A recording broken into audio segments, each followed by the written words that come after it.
Which one?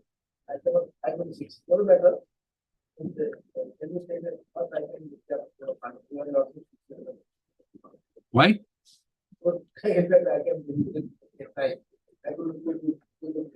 Let us start it and then we'll see. Yes, two we'll see because other matters are there. Because the court is writing at 3:45. So we'll see. Let's start it. We'll see. Then after that we can postpone it. But no adjournments, 2012 matters. Yes.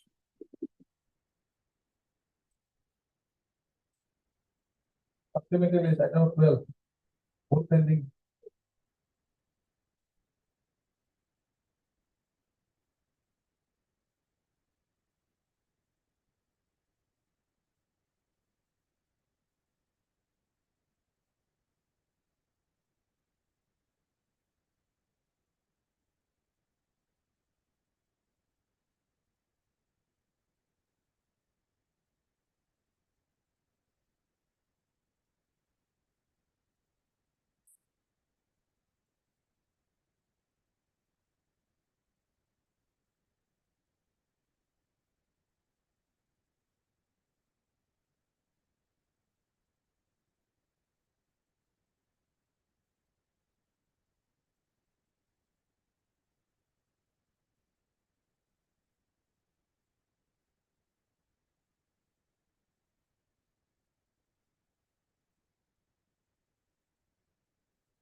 In pursuance to the order dated 14/9/2023, an affidavit has been filed by the Principal Secretary to the Government of Assam Labour Welfare Department.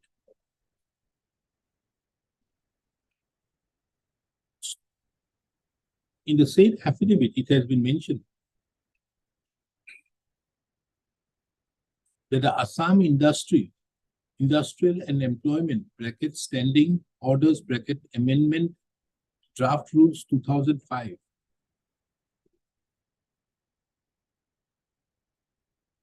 have been vetted by the Legislative Department, and accordingly a cabinet memorandum has been prepared and sent for approval of the Chief Minister through the Chief Secretary to the Government of Assam. The Chief Secretary to the Government of Assam had advised to obtain the views of the Industries, Commerce and PE Department, and hence the file is endorsed to the Industries, Commerce and PE Department for their views.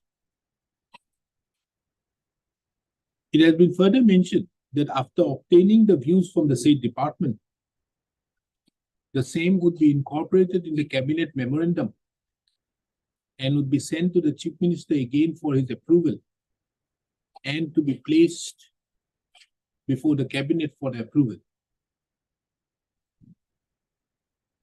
It has been further to that, it was stated, it has been mentioned that the draft rules will be published in the Assam Gazette for obtaining suggestions or objections, if any, within a stipulated time, 30 days, from all persons likely to be affected. Further to that, it has also been mentioned that after obtaining the approval from the cabinet, the final notification will be published in the Assam Gazette, and then the rules shall come into force. In the said affidavit, it has also been mentioned that the same process would take at least 3 months' time for completion. Taking into account the said stand, this court fixes this matter again. 2014 to 24. Again, on 22nd of January, 23rd of January 2024. It is made, this court further directs the Principal Secretary to the Government of Assam Labour Welfare Department to file an affidavit as regards the status of the said draft rules by 19th of January 2024. Madam, you inform Mr. Nath about this thing. He is appearing in this matter. Okay.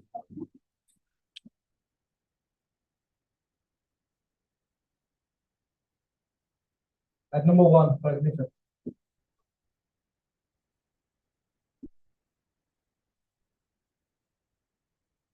It was 30 degrees.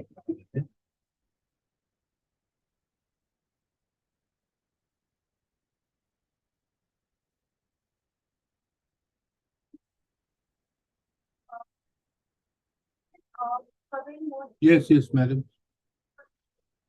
ये पेटे माँ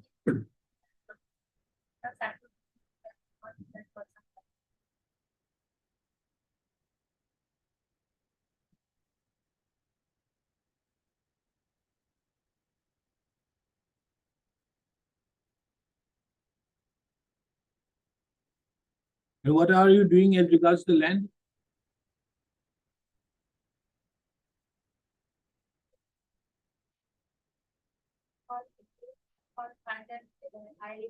Either final hiring or equal. I'll take the representation on the acquisition process further in the next step. I also did so.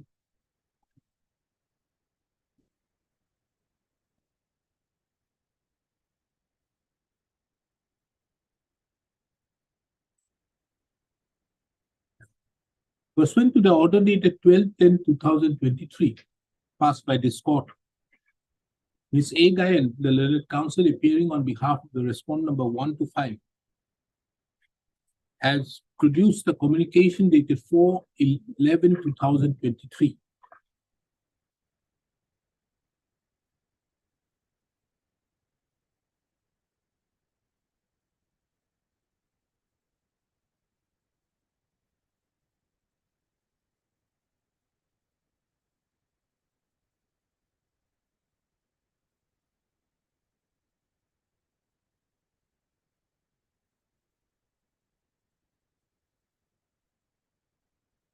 How much amount?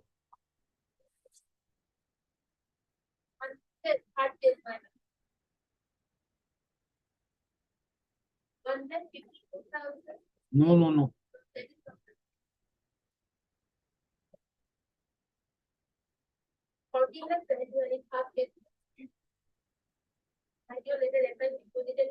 profit is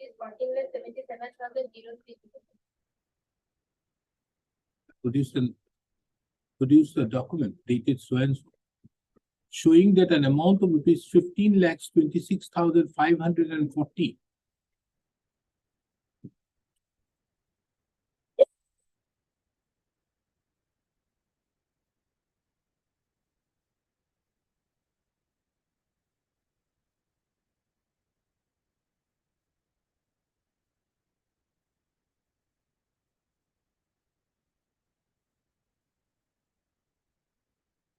have already been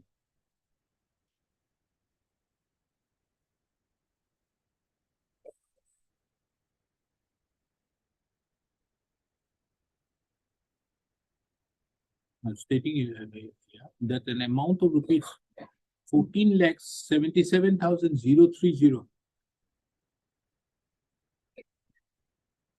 being the hiring rental at the rate of rupees 2,95,406 per annum for the 5 years with effect from 1/1/2018 to 31/12/2022 have been credited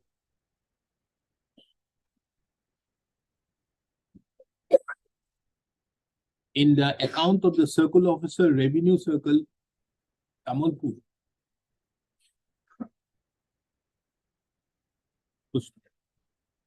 Now the payment has been made thereafter.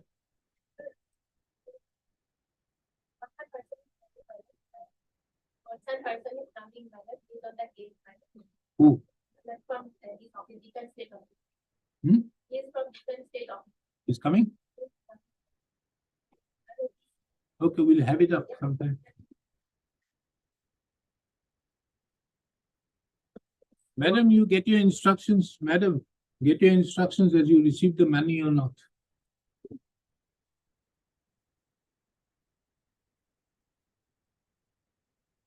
And Mr. Goswami, get your instructions from the circle officer Tamulpur. We'll take it up at 12. At 12. 12. As to whether the amount has been disbursed or not. And number two.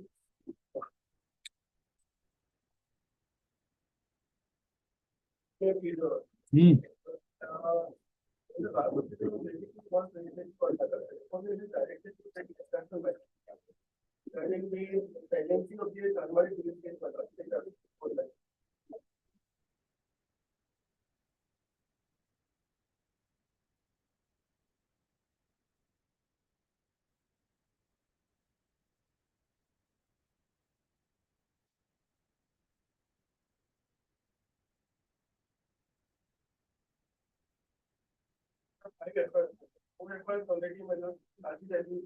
What is this case about?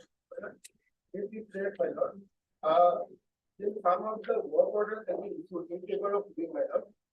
Work orders are in favor. Not be issued directing the restaurant to expedite the investigation process and submit the charge sheet within a reasonable time. That is your prayer. Yes. In respect to which case? There are four cases, sir. Five cases, sir. Four are disputed cases, sir. One is converted to this. The two cases are already charged has been filed, madam, in four cases. One is pending on the converted to this. Okay. This is the report is given, and my case is being developed.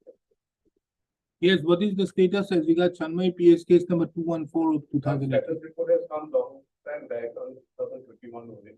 So as per these, the case that you mentioned by the previous IO, it has been said that no seizure has been found.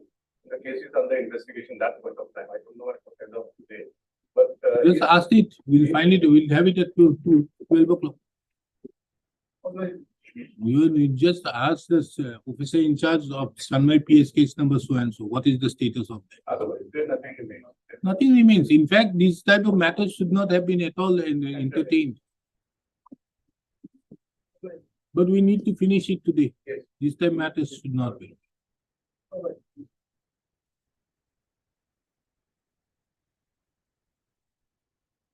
And number 3 and 4 for orders.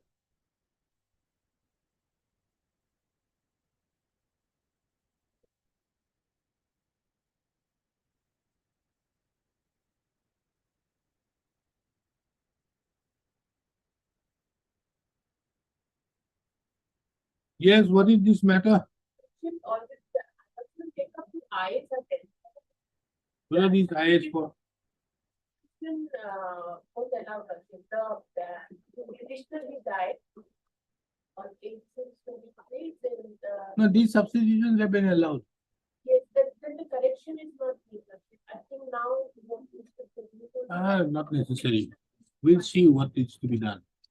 You say what is the case about. Where is the petitioner? The petitioner is not there to dismiss for default. Okay, these matters should not remain for all. What is the case about? Yes, madam, what is the case about? It's about the land, There is a challenge to the Assam Board of Revenue order. yes.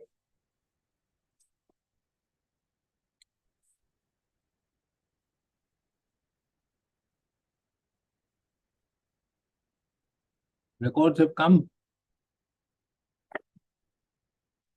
Anyways, where is the order?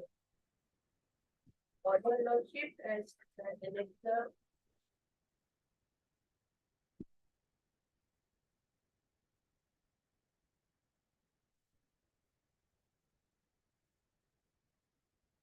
And director is based 2141. Hmm? 21. 1, 4. You are appearing for whom? I'm appearing for.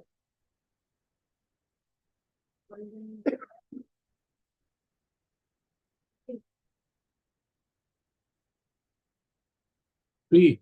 Prasanna Kumar Majumdar.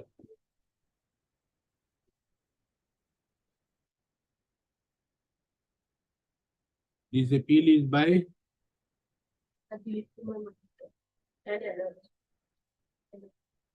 you are the appellant. yes, Yes, tell me what is your case? that. There is a plot of land in Marigaon, Haryana. That is 1/5 acres. And that was, because these two people, they are brothers. Dilip Majumdar and Prasanna Majumdar. And their mother was Jogopala Majumdar. He was in possession of that land. And by order, they in fact, I did not go through because it came for order, but still, by one order of DC, the land was to be settled in the name of Jogopala Majumdar. But what this Dilip Kumar Majumdar did is that he got the land settled in his and mother's name. And there are 8 children of the mother. So that is why we filed the. Yes, Mr. J. Das. I can't help it. You argue the matter. It's a whole matter. No, nothing doing. You're hearing it. Yes, ma'am. Then we came to know about that and we filed that and that it was around. So they have come. On what point? On the point that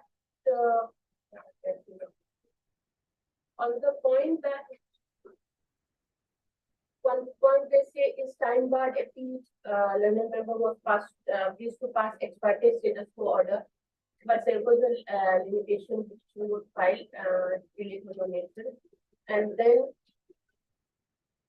there.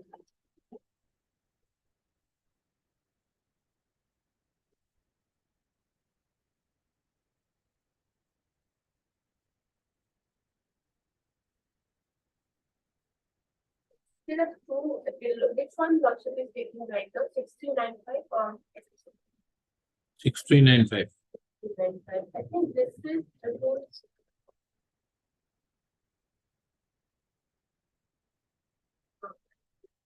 These are the grounds. So neither the petitioner, neither the respondent, they are prepared with the matter. I'm prepared for half. Tell me, what is this prepared with? Is this the manner in which you are going to assist this court? No, Lordship, since it came for orders, I can go through. Lordship can make it in the city half. I'll go thorough. Came here for orders means what? On Tuesday. You have no urgency in the matter. Then I have. you should have been prepared. It's a very sorry state of affairs. But you can take it at 2 o'clock. Absolutely no. Then I'll read the judgment. And Not aware about, you don't know what is about. The matter is there. There's a stay which is operating. There's a stay operating. the grounds are not. Yes, there is. Not really.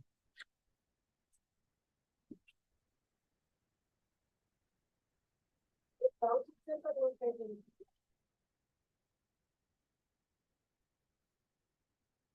In Code of Revenue matters, it doesn't involve anything.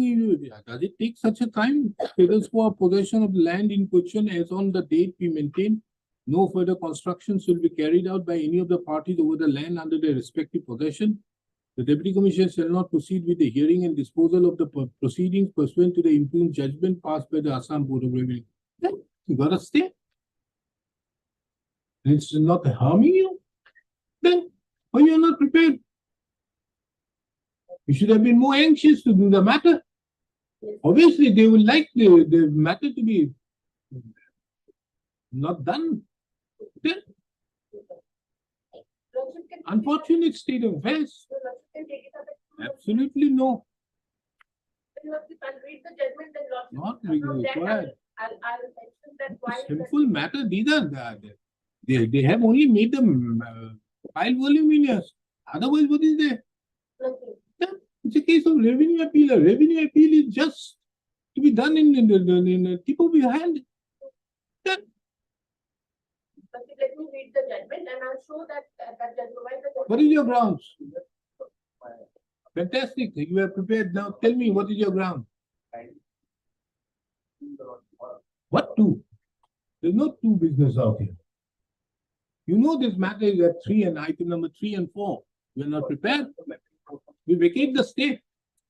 We are not prepared. We are vacating the stay. Let the course of affair happen. It can't remain for the last 12 years. It can't be pending out here with a stay. Vacate the stay. Let the consequences flow. Then where is your senior? You are not ready with your file. You don't have a file. Is this the state of affairs of the lawyers?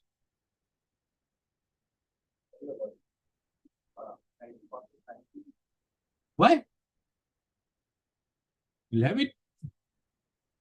Ask your senior to come in 15 minutes.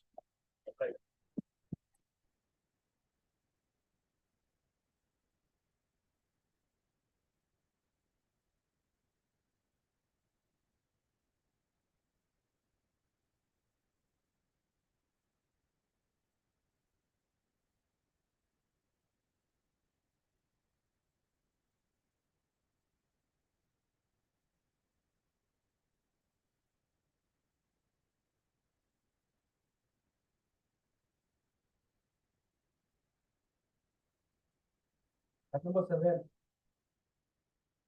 Oh, here.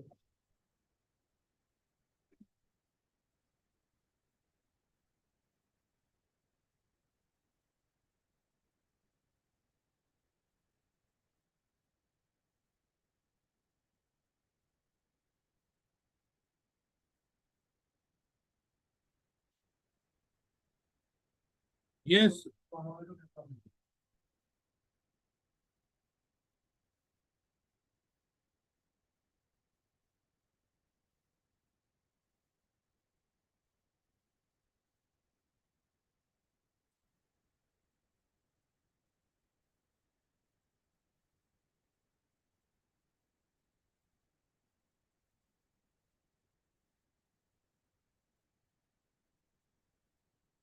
Yes.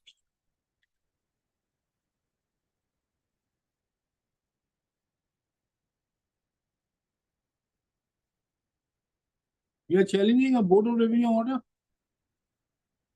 You are challenging a board of revenue order? What are you challenging here? Yeah, board of revenue order. Let us see the order.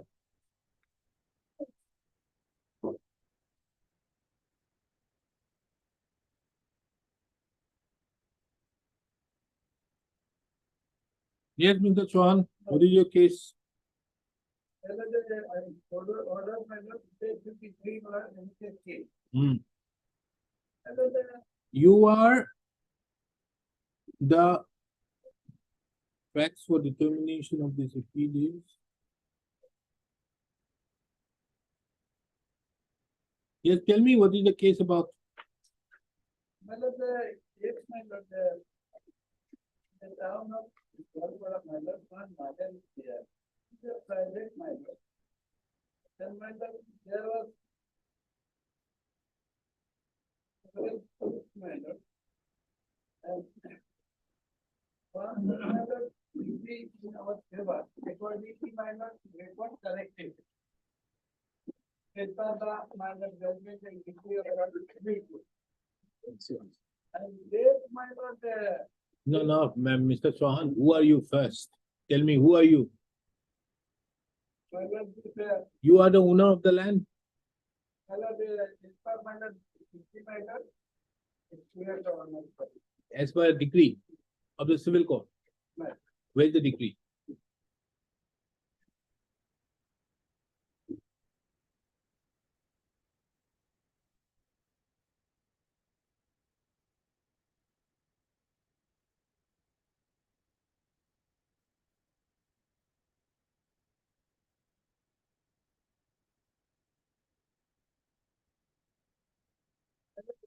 29.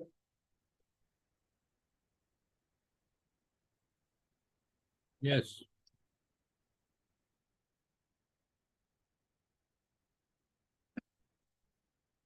This was filed by whom? So that, other than Father of the petitioner. Okay.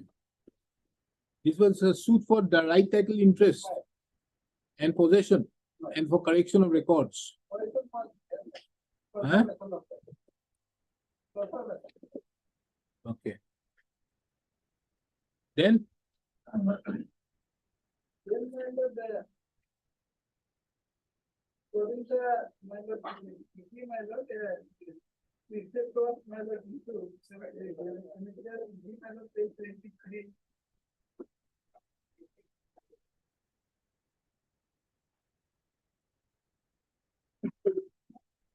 so this was a decree being passed, suit land is declared as a property of the Dargah. Right. And the plaintiff's right title and possession over the suit land is also declared. Right. Defendant is permanently restrained from interfering in the plaintiff's possession over the Dargah land. So this is a suit against the state of Assam. Yes, yes. Then, Remember, it is remain in the file of no, it is nothing but a file.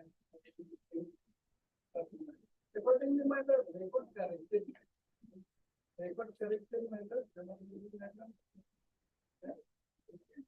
page 28 environmental.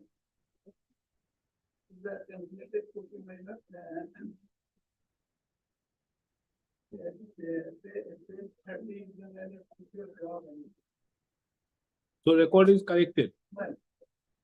Then, Then by the, it was a matter of challenge because when it got initially decided by by single bench of the limit court, then whether there was a change, because it's honorable high court matter, different for court. Honorable court says that this matter will be heard by intervention of the limit court, and the limit court matter has reasonable argument of the case, and gives the order pass maybe.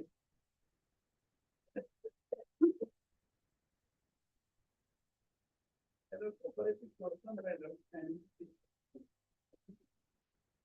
operative person matter from 63 matter, page number 63, type who has filed appeal? matter describing. There matter claiming the matter one gradient is there. They are representing the graveyard. But this land is not a part of the graveyard, public graveyard. Let us see what is their stand. Let us see the judgment which has been given. Read the judgment at page 53. And the judgment without the state is 63. Yes.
Didn't understand what the order has been passed. Here is the case, you were the appellant. Who was the appellant? In before the Board of Revenue, you. You were the appellant Yes. before the Board of Revenue. If I could understand the facts is this. You claim that you are a distant heir of the saint. And under such circumstances, you filed a suit against the state of Assam. And the trial court had decreed the suit, holding that you have right, title, and interest over the property, and also for correction of the records. And your possession has also been declared. Now, pursuant thereto, the settlement officer, the deputy commissioner passes an order. And on the basis of that order, the settlement officer issues the khatiyan to you. This was challenged by them before the Board of Revenue. Till there, it's okay. Now, they claim that they are a society who is looking after the Qabristan of the entire area of Gwalpara, and people out there very well, the Muslim people out there are are what you call buried out there. That is what their stand is. And the Board of Revenue came to an opinion that you see the judgment which was passed was a judgment in personam between you and the state of Assam without hearing them. That is one. Secondly, the Board of Revenue came to an opinion that in view of section 154C, the civil court could not have directed for correction of the records. Till there it is okay. But I didn't understand page 65. Let us read page 65. Yes. This is the thing which I did not understand. So this khatiyan which has been issued pursuant to the civil court's order has been cancelled. Now kindly see, issued by the Sultan in the name of Pir Sahab Dargah on the basis of the civil court's order as well as the order passed by Imam. Till there it's okay. Further, we have directed to the settlement officer to pass necessary appropriate order for allotment of 2 kata 10 lectures in the name of Dargah as per the schedule mentioned below. However, appellant is at liberty to apply for allotment of land of so and so in the name of public as per the Waqf Act if so desired. What is this? I didn't understand. Why you are before this court till now you have not disclosed? Tell me. Even matter, if the civil court order matter, in today matter is binding, not a matter. Matter is still binding. Whatever matter is maybe a wrong judgment, but matter is clear. And as per matter, civil court division and special matter, matter deputy commissioner, matter with the matter deposit is 30 on no, my lord, the second part of observation, my lord. That, part of the writing is doing, yeah, second part of the website. No, here I don't understand what is this, the second part of the further we direct the settlement officer to pass necessary orders for allotment of 2 kata 10 lakhs of land in the name of Fritz as per the schedule mentioned above. What is the schedule?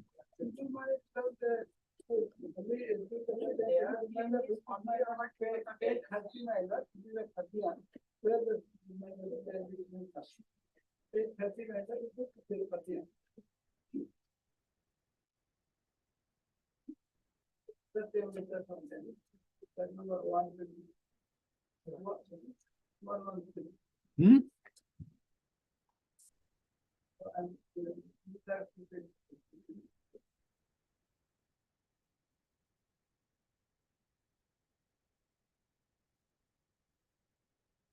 Yes, tell me.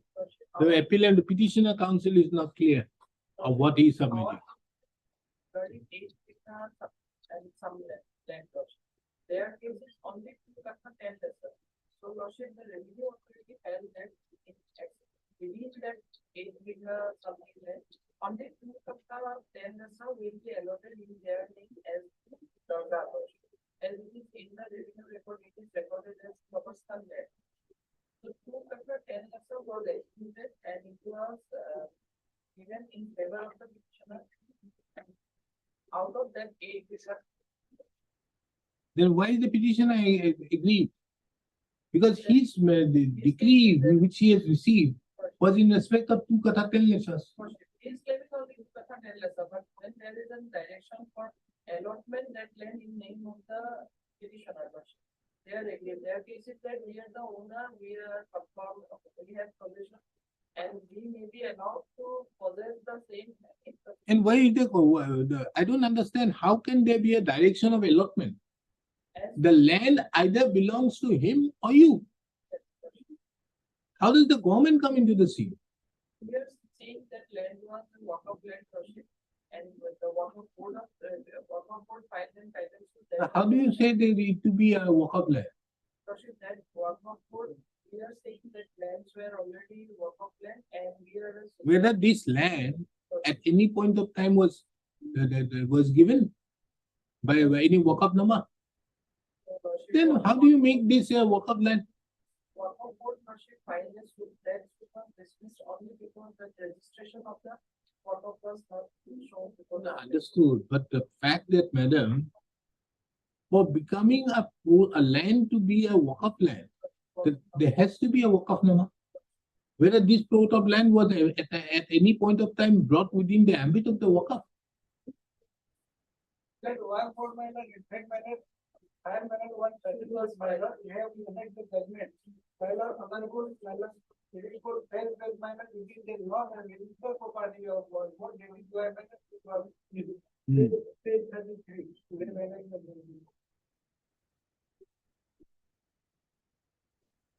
No, I don't understand. So the land, when there is a declaration by the civil court that the land belongs to him, how can the state government be directed to allot land to him? There was a notification in the year 1982, project 8/7/1982, government of Assam by letter number 6/82/34 issued a decision pursuant to legal developments and opinion that it was a nullity and might not be complied with. No. The legal representative, when there is a decree of the court, when there is a decree of the court, the decree has to be set aside. The decree- Unless you say it to be a nullity, how will it be a nullity? Tell me. You can't just overtake this thing and say that it is a nullity. Yes, government. Who is appearing for the government? The strangest thing which happens with the Board of Revenue is a land which either belongs to him or him. Why the Board of Revenue is directing the state government to allot the land to him?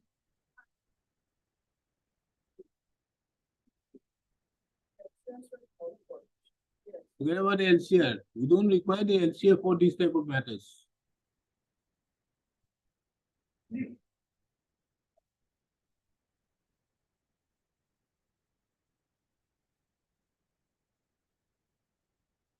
So what does the Board of Revenue do here is say that these 2 kata 10 letters of land which have been, a khatiyan has been issued to him, we set aside. And direct the state government to reallocate the same land to him. That is why I didn't understand the last portion. Or am I missing something, Mr. Chauhan? Huh? Right? You didn't argue that only, that what you right. Yes, madam, tell me. You only tell me. You are an expert in civil law. Tell me. How is it? Our stand versus that, so the earlier version, we are not main party. You are not made party, it is okay. That is another aspect of the matter. But you are not made a party, you need to either, if it is affecting you, you need to challenge it. That is another aspect of the matter. But you see, madam, there is another very important aspect. Normally, if you see section 34 of the specific relief act, a suit for declaration normally is a declaration in person. But when it is a suit for declaration against the state, can you say it to be merely a person? Where it affects everybody. Now, if we go to the judgment of the Supreme Court in the case of Boozaland on arbitration, there the Supreme Court says what is the right in personam and what is the judgment in personam and what is the judgment in rem. Now, when it is affects the state and thereby affecting everybody, wouldn't that be a declaration in rem? And we have not challenged this. That was not challenged, and again thereafter, Mashik, some code of work of Mashik 5 years ago, that was also dismissed, that was also not challenged. No, you have also not challenged this, whereby 2 kata 10 less hour. 2 kata 10 letter, they have set aside the khatiyan and again give it back to them. And we have only filed activity in the petition, we are also required to file Mashik petition challenging in respect to 2 kata 10 less hour. But that was also not done. I am also happy to see the persons are changing every time. Their registered society, secretary, president changes version. They are not required. So I am also happy to see. We set aside this restored area. I think that is the best thing to do. However, giving the liberty, we don't touch on this. Liberty for you to apply for allotment. What do you say? I have no claim, my lord. No. His claim is only limited to 2 kata 10 letters. So let that remain with him. The question of setting aside the settlement and giving it back to him by the government does not arise, because the direction to give it to the government does not arise, because there is already an operating decree. How can the government allot that land to him? And that too, when it is a shrine. There is a shrine, I suppose. If that is a shrine, means you can allot some other land to him by shifting a shrine from there to another place. So the shrine has to remain there. So that is the plot of land of 2 kata 10 letters which has to be allotted. There is no other land the government can allot. And the second aspect of the matter is, how can the government allot when there is a decree against the government? If allotment in respect to 2 kata 10 is not required in favor of the petitioner, then the rest of the lands are also not required to be allotted in favor of the private sector. As already those lands are in the name of the that is there, it's okay. So we restore the Khatian in their favor. We restore the Khatian in their favor and set aside this portion of this for allotment to be made. But only thing what I am saying is, if you want any allotment, which is the last line given out here in that order. However, appellant is at liberty to apply for allotment of land under dark number so and so in the name of public purpose as per the workup if she desires. Now, are these lands allotted to you? His question is, the name of Komastam development is there. Has it been allotted? You never know. Nowadays, you see the revenue department, more particularly Mr. A. Bhattacharjee and R. Bapujari. They keep on saying all these things. Tomorrow they will say that yes, the name out there in the Jamabandi is does not confer any title on that. There has to be an allotment, there has to be a patta which has to be issued, and that has to be issued about.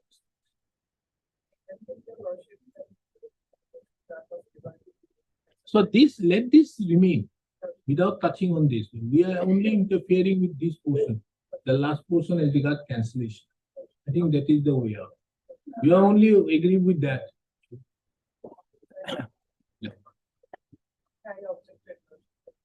I'm dictating the here. The instant writ petition has been filed by the petitioner, challenging the judgment and ordered judgment dated 26/2013 passed by the learned Assam Board of Revenue in RA bracket G number 151/1991.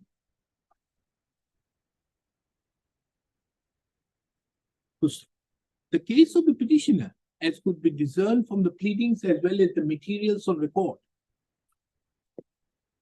is that the petitioner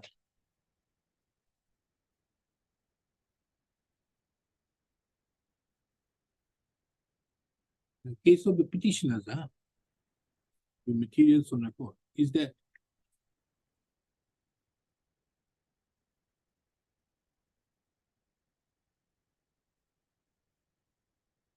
one Hazrat Abul Qasim Khorasani was the disciple of Syed Muhammad Atta Jan, who came to India from Iran in the 18th century, and thereafter he reached Walpara and started living there.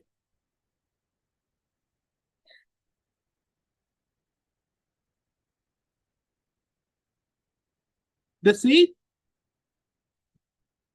Hazrat Abul Qasim Khorasani was regarded as a powerful Pir, P-A-I-R, and he had many disciples and devotees in Walpara.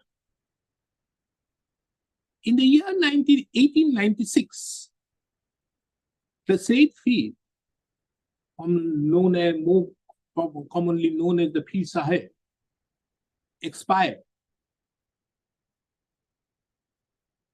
And his disciples and devotees and his son, namely Bahauddin, decided to bury him and buried him in the top of the hillock.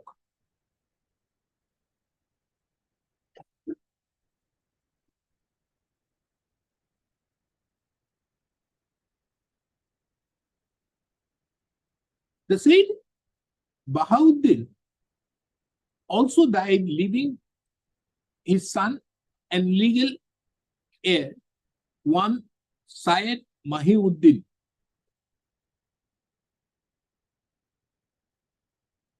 On 11/11/2004, the Sayyid Mahiuddin also expired, leaving three sons, namely Syed Moinuddin Ahmed, Syed Mahibullah, and Syed Atta Muhammad Jan.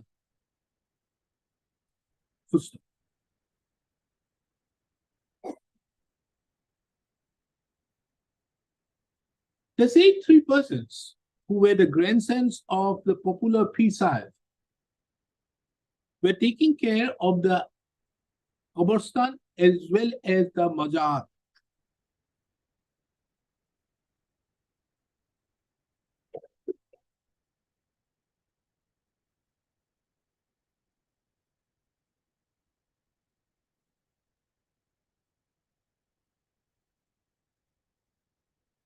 In the year 1978, certain persons of the Gwalpara town started disturbing the petitioner's father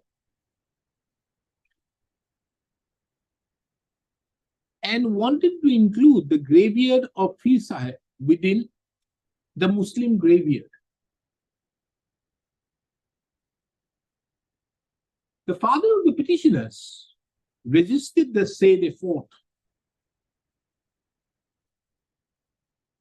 and ultimately was constrained to file a suit, being title suit number 35 of 1978 in the court of the Munsif number 2, Gwalpara, praying inter alia for a declaration that the graveyard of Pir Sahib is a public graveyard,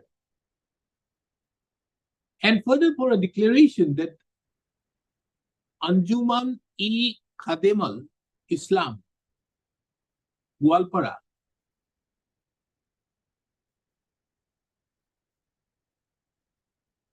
no.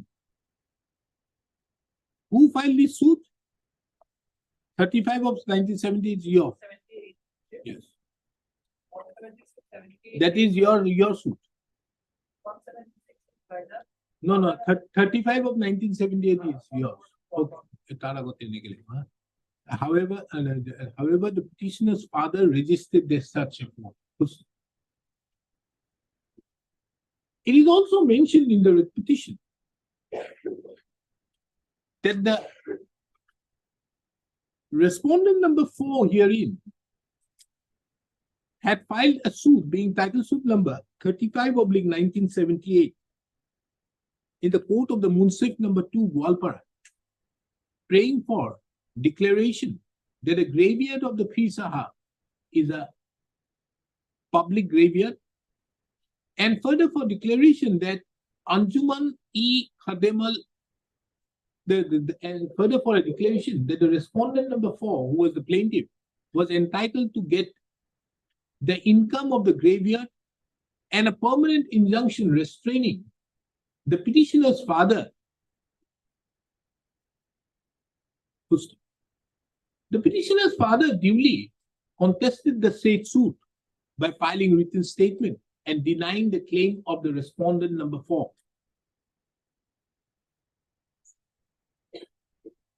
The said suit, being title suit number 35 of 1978, was dismissed by the court of the Munsif number 2, Gwalpara, by the judgment and decree dated 27/7/1987.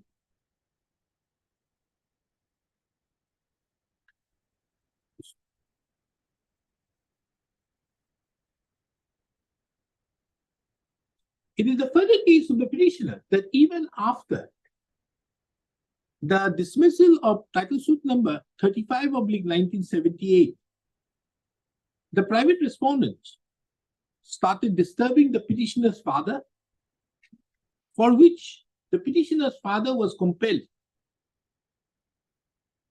to file a suit, being title suit number 176 of 1978 before the court of the Munsif Gwalpara, praying for declaration that the graveyard of the Pir Sahib is a private dargah of the petitioner's father's family, and also for confirmation of possession and permanent injunction.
At this stage, this court finds it relevant to mention that the said suit, being title suit number 176 of 1958, was filed only against the state of Assam and not against the private respondent number 4.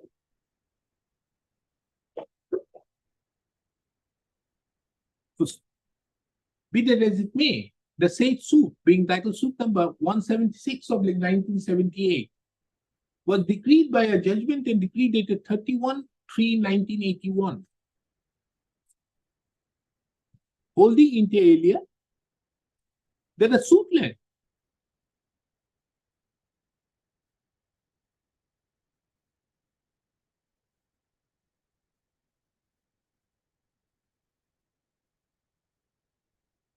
was declared as the property of the Dargah, and the plaintiff's right, title, and in possession over the suit land was also declared. The defendant, who was the state of Assam, was permanently restrained from interfering in the plaintiff's possession over the Dargah land. It was further mentioned that the record of rights be accordingly corrected. The record further reveals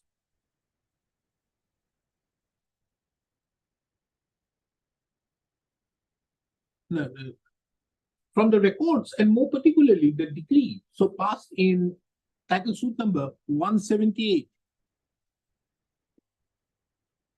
oblique 176 oblique 1978 reveals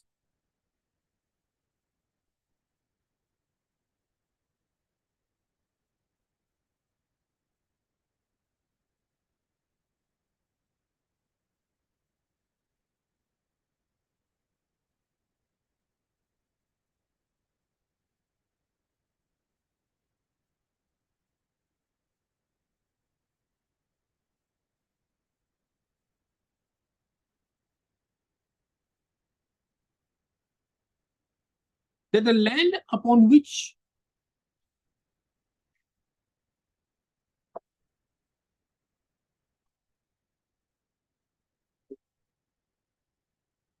the decree was passed in favor of the petitioner's father, petitioner's predecessor in interest, was a plot of land measuring half a bigha, which is a part of Dag number 116 of Gwalpara town, and was bounded on the north by the Muslim graveyard, south by the Muslim graveyard, east by the Ajia Road, and west by the Muslim graveyard. Pursuant to the said judgment and decree passed by the learned civil court,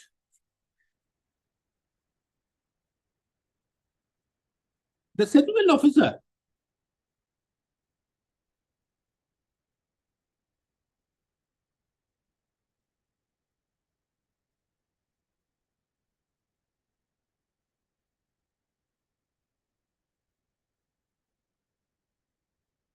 passed an order on 10/11/1984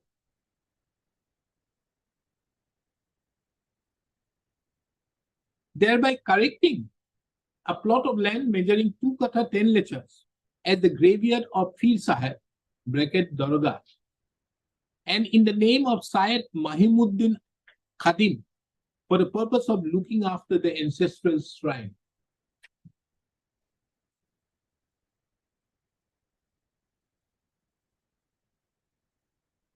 On the basis of the said order, the records were duly corrected.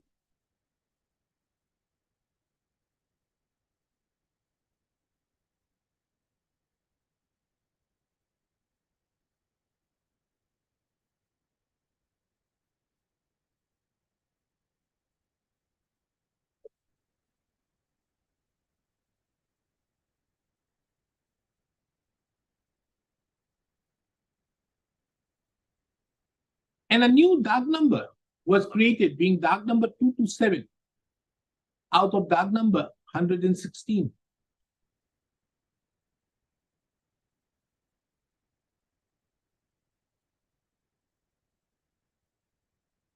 It further reveals that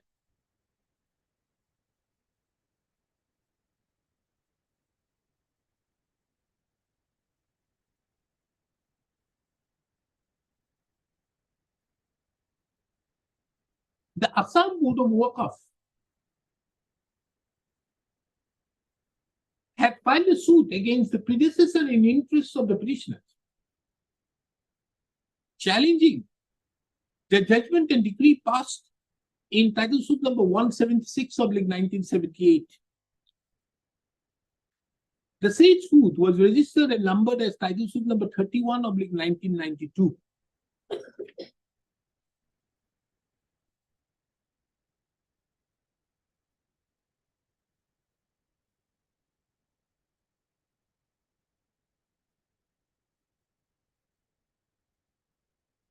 By the judgment and order dated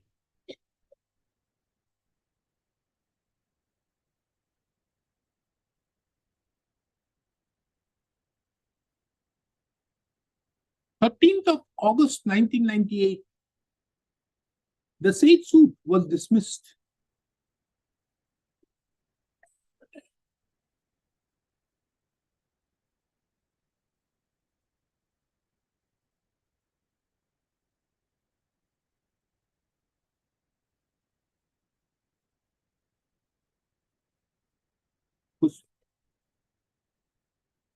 Subsequent thereto,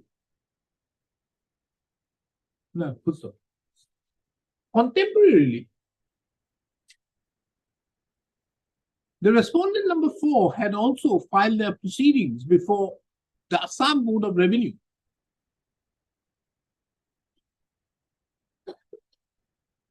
Under section 147 of 151 of the Assam Land and Revenue Regulations 890, Regulation 1886.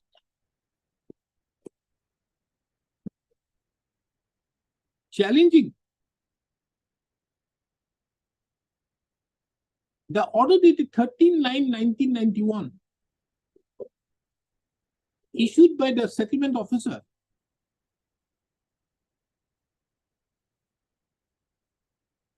whereby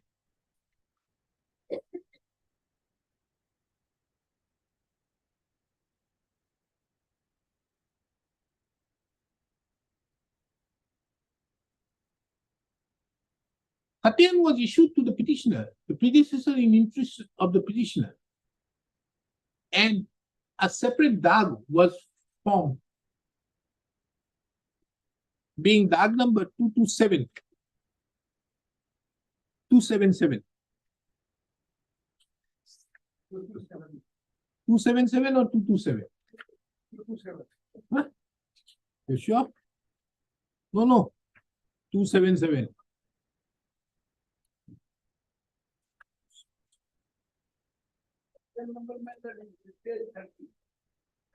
Khatian number is 120.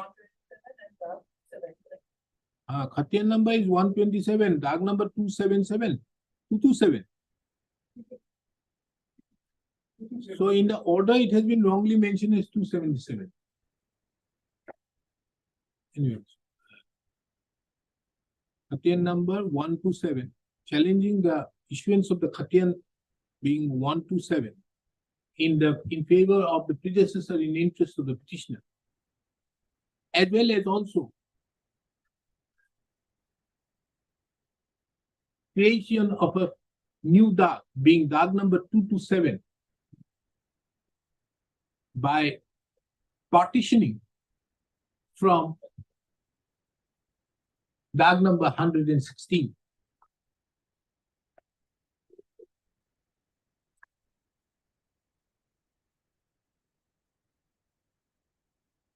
The record further reveals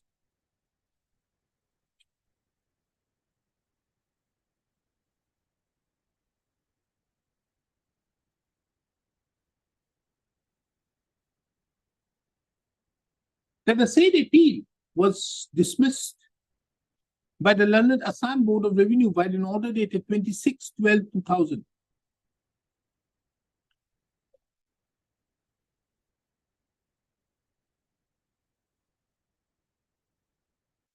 It is, however, relevant to take note of that the said judgment was pronounced by a single member of the Learned Assam Board of Revenue.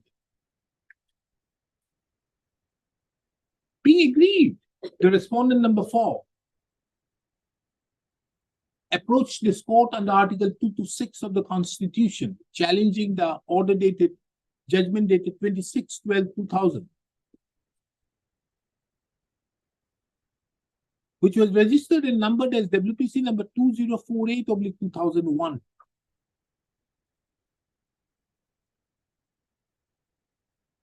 This court, by an order dated 29/1/2013,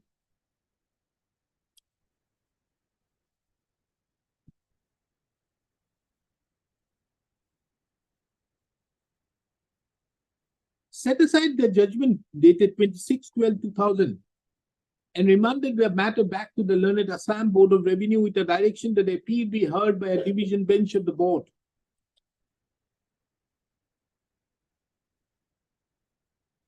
And the parties were therefore directed to appear before the Learned Board on 25/3/2013 for further orders.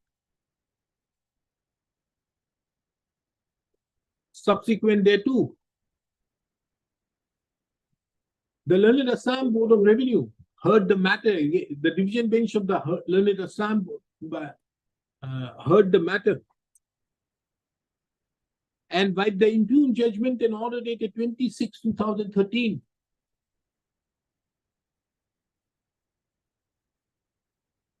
allowed the appeal filed with respondent number 4.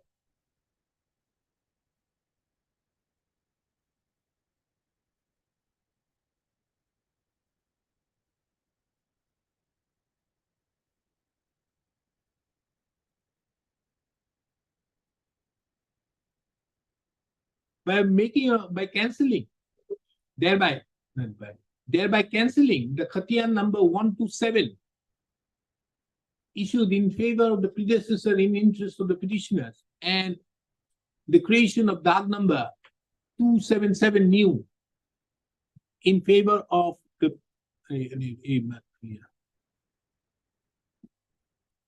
and thereby cancelling the Khatiyan number 127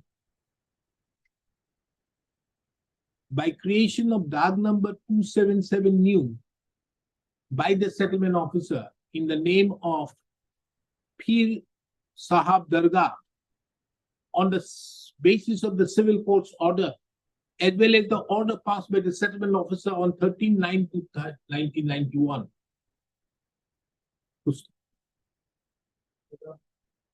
At the same time, the Learned Assam Board of Revenue directed the settlement officer oblique the Deputy Commissioner Gwalpara to pass necessary appropriate order for allotment of 2 kata 10 acres of land in the name of Pir Sahab Dargah as per the schedule mentioned above. And the appellant, that is the respondent number 4 herein, was given the liberty to apply for allotment of the land under DAG number 113,116/127 in the name of public Kyrgyzstan as per the Waqf Act if he so desires. Being agreed, the petitioners have approached this court challenging the impugned order dated 26/2013. Yes, Mr. Nazim, you wanted to say something? No, in the order it has been written as 277. Yes, তাতে এটা কাম কৰিব 277 লিখিছো নহয় ব্ৰেকেটত SIC 227.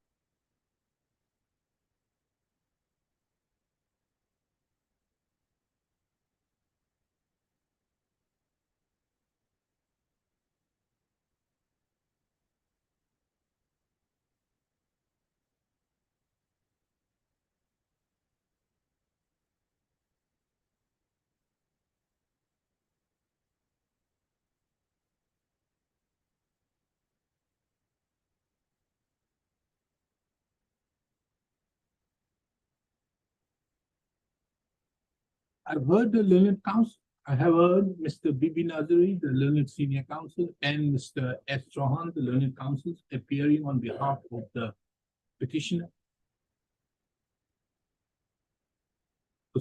I've also heard Ms. Udas, the learned additional senior government advocate, appearing on behalf of the state of Assam, and Ms.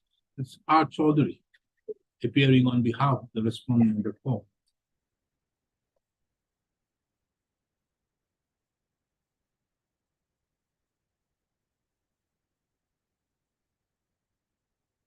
From the perusal of the materials on report, it appears that the land covered by Dag number 116 is a government land.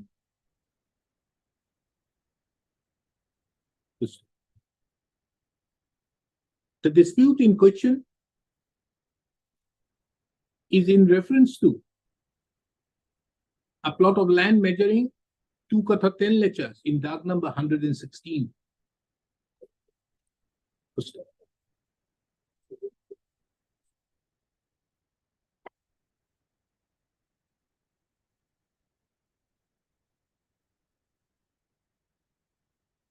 The civil court, the competent civil court, had in the judgment and decree dated 31/3/1981 in title suit number 176/1978 held that the predecessor in interest of the plaintiff of the petitioner, who was the plaintiff in the said suit,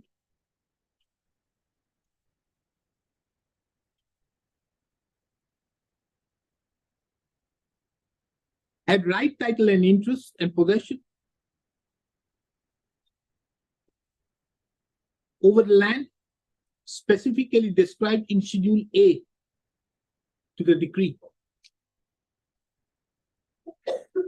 And the said land has been specifically also declared to be a property of the Dargah.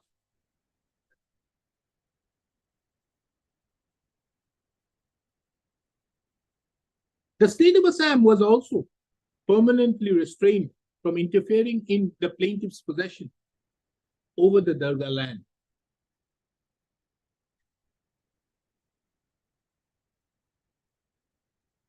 This judgment and decree had not only attained finality in view of no challenge being made by the state of Assam or being set aside in any other proceedings.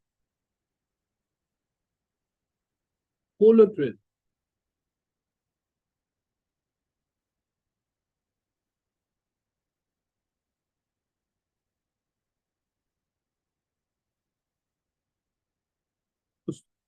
it is also seen that on the basis of the said judgment and decree,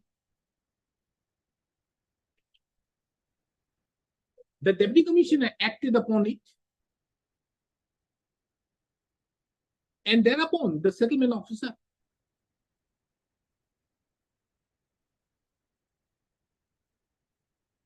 by an order dated 13/9/1991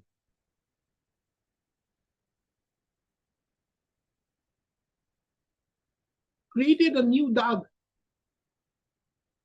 being Dag number 2 to 7 out of Dag number 116, and issued the Khatiyar in favor of the predecessor interest of the petitioners.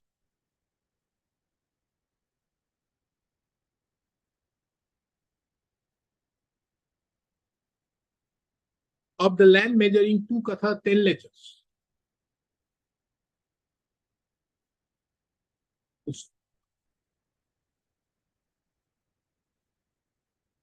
Under such circumstances, the revenue board was bound by the declaration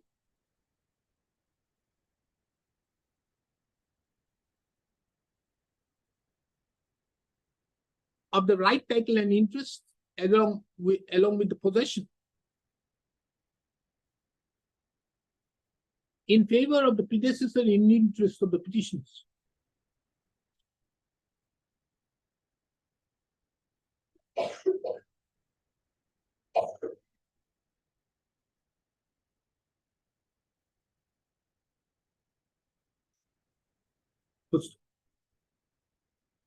However, a perusal of the impugned judgment reveals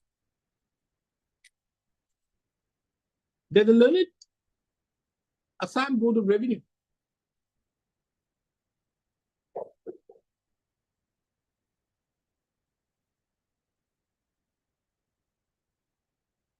holding inter alia that the civil court's judgment and decree was not binding,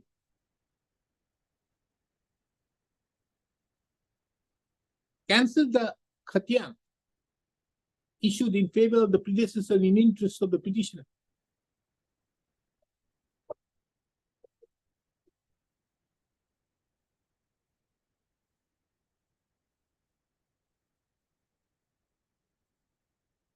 And passed appropriate directions for allotment of the land, allotment of the same land in favor of the predecessor in interest of the petitioner.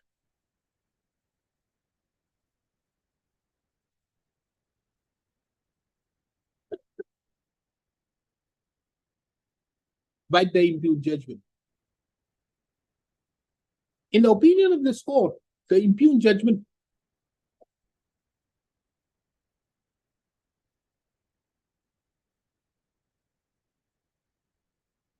is contrary to the well-settled principles of law that a civil court's decree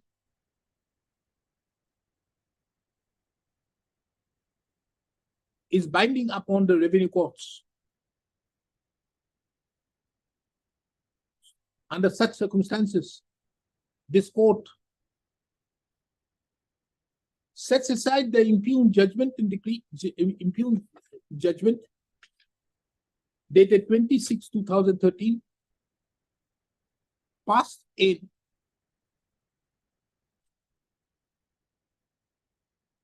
case number 151 RAG/1991, G to bracket,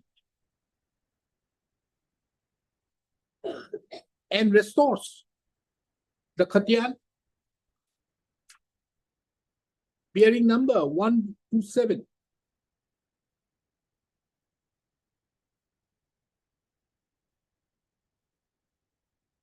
in the name of the predecessor in interest of the petitioners,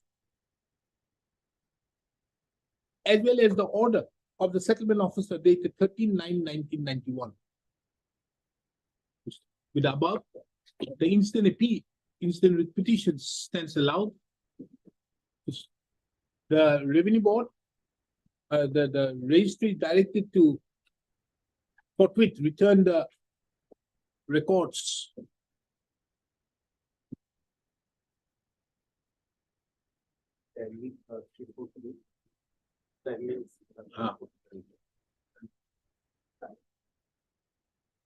Standing 3 and 4.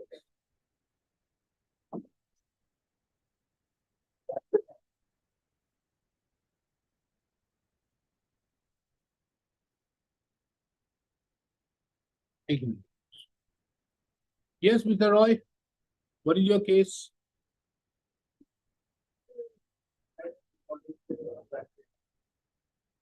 Hmm? Right.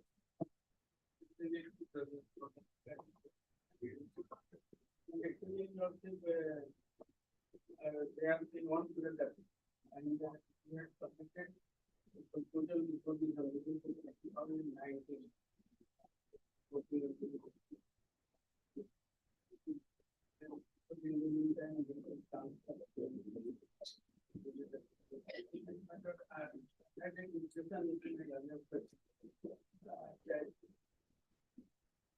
Already plot of land position has been given by creation number. That is number. And he has leased out the land and house to replace it. That is No. 2010 matter, I'm not sending it to mediation center. Tell me, what is your case? Lordship, I don't think mediation can be, Lordship can also, is the thing, because Lordship, Federal order is 36/2019, wherein the court was hearing in the Bureau of Justice, and after hearing, then the court said that, this can be, that was, this is here, when we were here, and court said that it can be immediately resolved. So the court directed that the court has to give our proposal to the, and in the meantime, as the case was fixed on 87/19, that day, we gave our proposal, but in the meantime, Lordship was transferred to Mumbai. So Lordship said, "See, I cannot now, I'm not taking it up." And their proposal was, 7 letter, they are ready to do that. So we are agreeable to that, but otherwise I'm ready to do the case. You are agreeable to 7 letter. get the 7 lectures, you are agreeable. Because Lordship, out of 2%, Whatever the- eight legalized the pair of Tiruvalla Mudra. So if it is divided, so that comes to 7 letter. That's what is their proposal.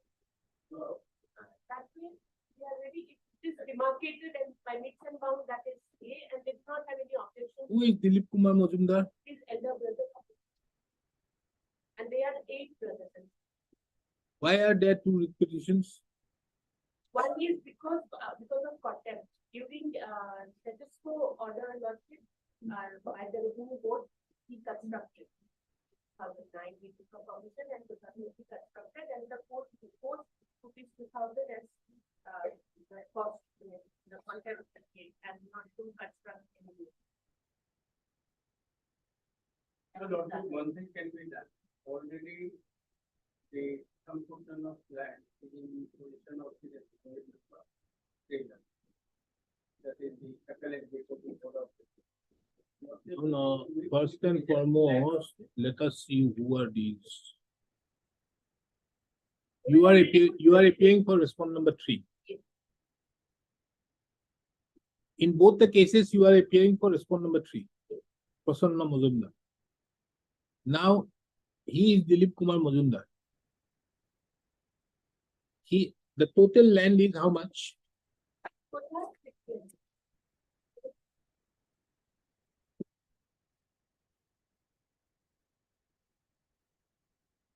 Two kathas, 6 lectures. How many heirs are there? 8. 2 daughters and 6 sons. 2 daughters, 6 sons. He is one of the sons. He is one. And petitioner number 2, she is one of the daughters. But her claim, Lordship, why for marriage also I am ready, because her claim is as legal heir of Tiruvalla Majumdar.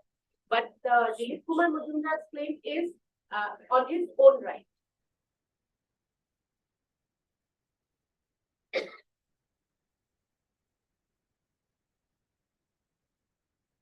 So 3 legal heirs are here, as petitioners and 1 as. Why the other legal heirs are not here? They were not implemented. They were not implemented. That he I had taken that the only left that. And not that all. So they be very. Nobody challenged the order, Lordship. No. They have challenged an order by which 2 katha, 6 lectures of land have been mutated in his name. Yes. So she, huh? Yes, It was a government land law. It was during the last settlement operation of Jalubari. The land was settled in favor of Yogbala, who was the mother of the petitioner, as well as the respondent number 3. And five letters were settled in the name of the original petitioner number 1, Dilip Kumar Majumdar. There was no allotment or anything else. During that year, they were the riots under the Samarkand temple. There was a property. So law was originally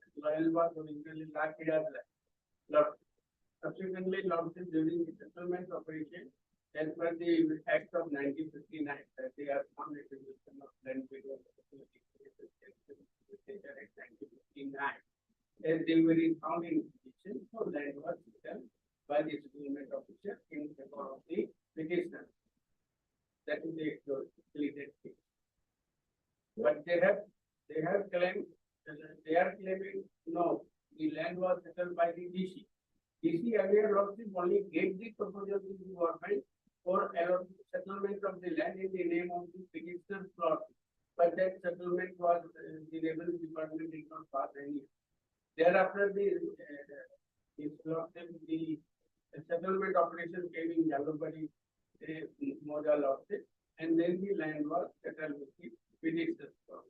Because at that time, the appellant respondent number 3, they were not in position of the land, their names were not there. Any position of the kingdom. That is the issue. Even then, lordship, we are the elder brother is performed his duty because the respondent number 3 was not entitled to get any land. Even then, he had given my let me complete. So only thing is to be divided, the land is to be measured lordship by both the parties or whatever their land are in the position of the respondent number 3. We are ready to relay to already they have leased out the land. It was given to the respondent number 3 to 2 numbers of lessee lordship. Rapul Talukdar and TSC Forbid. Forbid. So they are enjoying the property. So that dispute can be sorted. Give us a 1 year time lordship for 10 days. We'll measure the land and whatever land is in possession of the respondent number 3, will submit lordship that land may be settled in. So you are saying that the land in possession of respondent number 3, you are going to give up your right over that. Yes. I have stated in my identity. Where?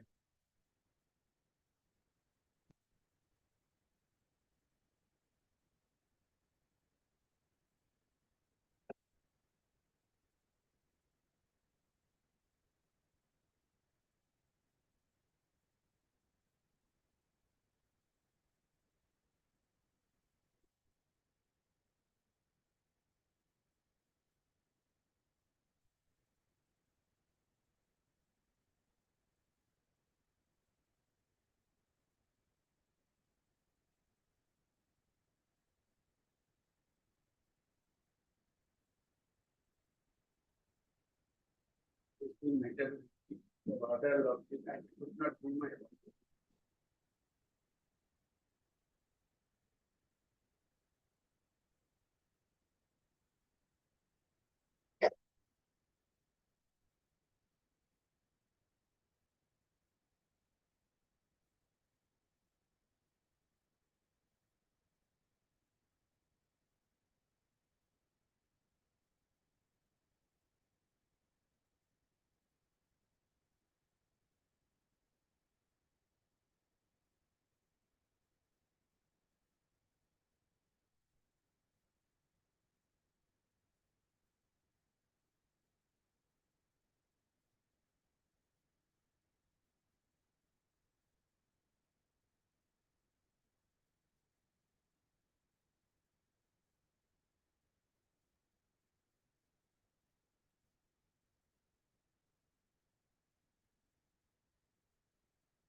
Yes, sir. Page 18. Page 18. Petition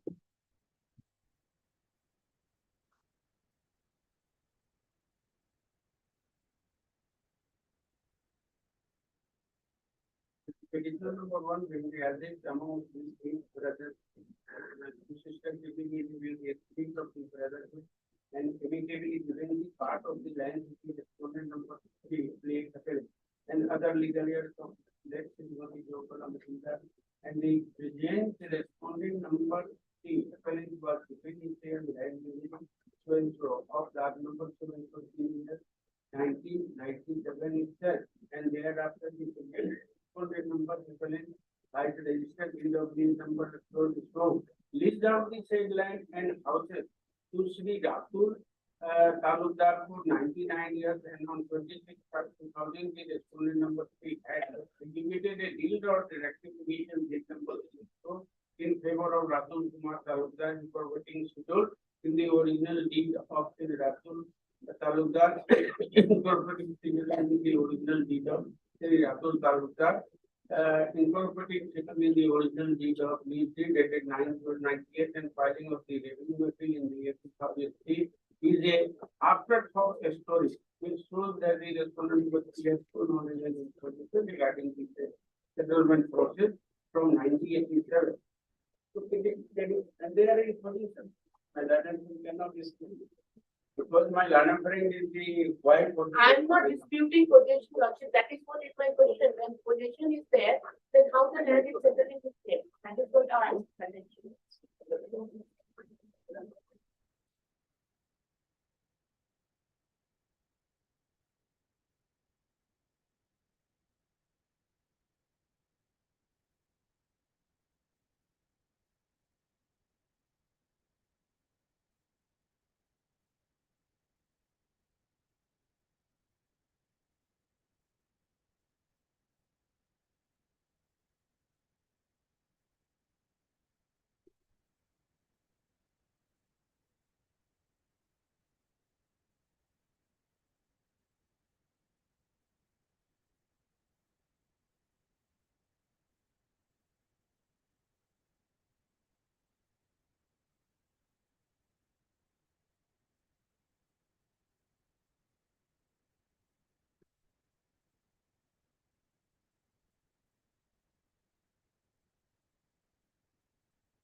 the land is relating to the third setting. Paratwati. Earlier it was to the settlement of nation, the area may increase to 6.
Yes, government. Who is paying for the government? Yes.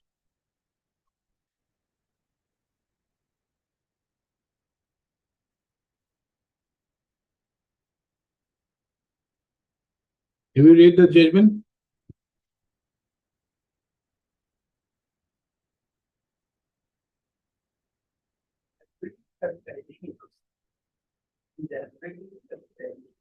Judgment is not surprising.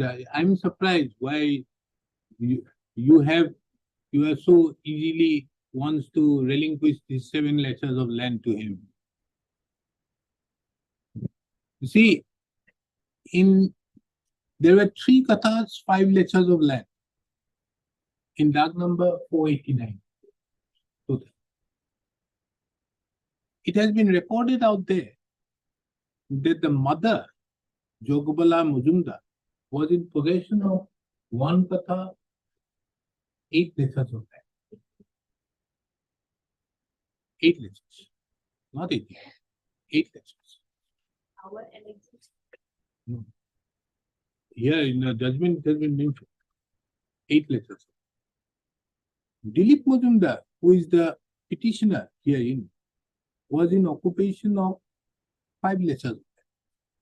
So the total land is 1 katha, 13 acres. But a settlement was made in their favor of 2 katha, 16 acres. That is the reason why the Board of Revenue directed the Deputy Commissioner to have a relook. How from 1 katha 13 acres it increased to 2 katha 16 acres. Made it double. Because there were other people who were there.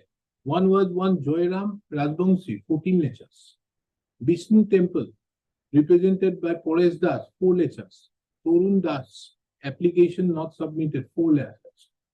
So all these total, we are only in concern with dark number 489. In dark number 489, which was totally 2 katha, 3 katha, 5 acres, why they were given 2 katha, 16 acres of land? That is the reason why you see the petitioner is willing to part with 7 acres and be happy with it. So you explain to this court, how is it possible? What is wrong? Yes, what is wrong with the judgment? Huh? During the settlement operation, area of a land will increase or decrease How? as per the actual physical position of. How? Yes, We have, no. If it was dark number 489, and from that land, this was curved out, how are you saying that it may increase or decrease? that is the provision of the water. Which provision show me? Settlement tax. No, which show me that it increases from that particular dark? Because as per physical position of. No, it can't increase to making it double. The other person, 3 or 2 persons. It is observed in the order also, they were not in position of. Their names were it there, but they were not put. Apart from that, they never objected. No. At that point of time, here you kindly see page 218. Read it. Yes, madam, you read it, Madam Burwa. 218. This, the fourth line. This devoted land was acquired by the government in 1971 under the provisions of the Religious Institutions Act. The letter further states that the land records available show that the annual patta number 6 in respect of the land was 3 katha 5 letters. In dag number 489 stands in the name of Sri Maninder Basu and Sikha Basu. It has been stated that they never had possession over the land which had been occupied by the petitioners, Sri Jogbala Majumdar and others for almost 30 years, and they have been paying government revenue regularly. The possession of the land has been indicated in the letter as follows. Then, the letter has been further stated that during the Rayati survey of 1971, this land, temple land, should have been brought under the purview of the Rayati Khatia, and the separate pattas should have been issued in respect of the same. The learned Deputy Commissioner had stated that since the petitioners have been in occupation of the land since 1954, their names are recommended under the provisions of the Religious Institutions Act for consideration of being allowed settlement in their favor. At the same time, the annual patta in respect of which there has been no possession be cancelled. The learned settlement officer, in his para-wise comments, has stated that the land measuring 2 katha 6 letters covered by dag number 38, old, 119 new, dag number KP Patta number 38 new, and dag number 489 of village Maliga under Jalugmane stands in the name of Jagbala Majumdar and Dilip Majumdar, wrongly written as Kilip, as per the land revenue records. He has further stated that the annual patta belongs to Srimati Jogbala Majumdar and his brother, and her brother Sri Dilip Majumdar has been converted into Khiraj Miyadi Patta. Sri Dilip has been wrongly stated to be the brother of so-and-so. Having examined the submissions made by both sides and available papers, few things appear odd in the case. First, the letter of the learned Deputy Commissioner dated 2/1/1987, in which the settlement in favor of Sri Jogmala and others have been recommended, gives a conflicting status of the land at that point of time. On one hand, it states that this land is covered by annual patta number 6, which stands in the name of Maninder Basu and Sikha Basu, as per the land records available. On the other hand, it states that the draft cheetah shows that the land was covered by Lakhiraj Patta standing in the name of Kamakhya Temple. Both cannot be true at the same time. Apparently, the land records that were available were more authentic, but the statements made in the draft cheetah have been taken as true, and the land have been treated as land earlier belonging to Kamakhya Temple, which stood acquired under the Religious Institutions Act, and thereafter recommendations were made for settlement of the same in favor of the occupants under the provisions of the Religious Institutions Act. If this was an annual patta land belonging to private individuals, it would not have been a sarkari without following the required process of law for cancellation of the annual patta. Thereafter, it could have been treated as sarkari. Simply some remarks in the draft cheetah stating the land was covered by Lakhiraj Patta in the name of Kamakhya Temple cannot make it Devota land unless this was supported by the Jamabandi and land records.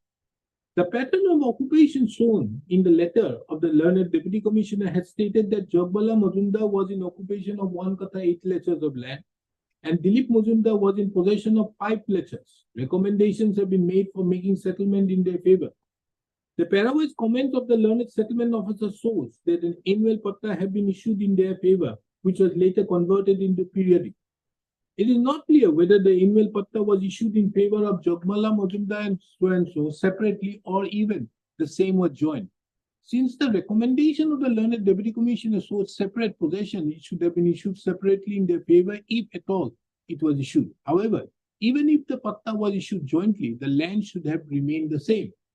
The letter shows that Jogbala Majumdar was in occupation of 1 katha 8 letters of land, while Dilip Majumdar was in occupation of 5 letters. The total of this land was 1 kata 13 lectures. As per the comments of the learned settlement officer, the patta has been issued for 2 kata 16 lectures. This is the area stated to by the appellant also. The respondent number 2 has in his objection dated so and so stated against the application filed under section 5 of the limitation as stated in para 7 that the land is 2 kata 13 lectures. By making a patta joint, how the area of land could increase from what was found in possession of so and so by the deputy commissioner in its letter dated 2/1/1987. The appellant had reported that Jola and others have been regularly paying revenue for 30 years. This statement strengthened the application for settlement in their favor. In a situation when the land did not stand in their names, it is not understood how they could have paid. In view of this, these were the directions which were being made, directing the deputy commissioner to have a relook. What is wrong with this order? What is wrong with the order? It is a fact-finding inquiry to be carried out on the basis of this. What is wrong with the order?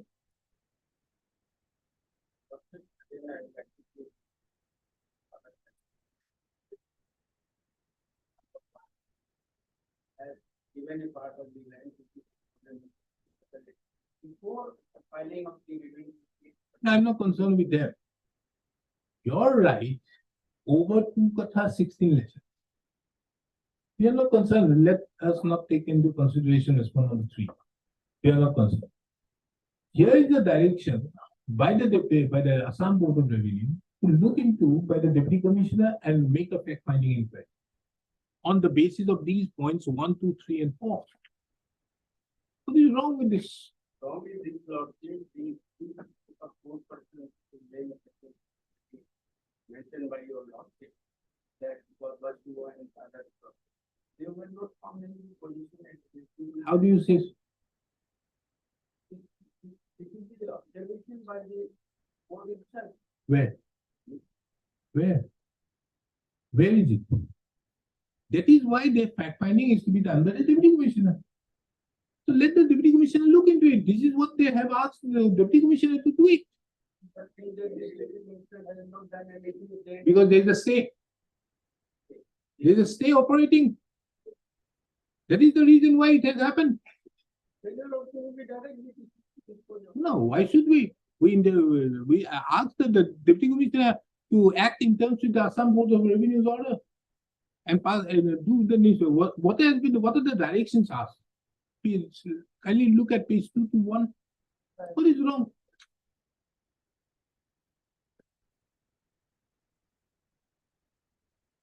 The status of the land at the time when the recommendations was made for a settlement on 2/1/1987.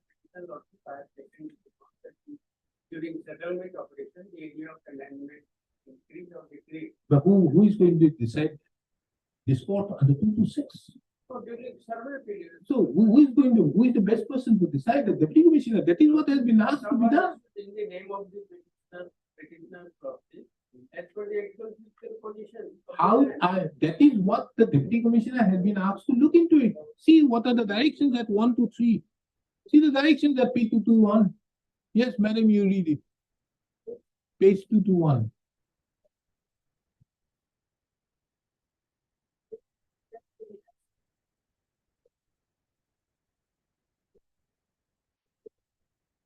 At the time, the recommendations were made for the settlement on 2/1/87.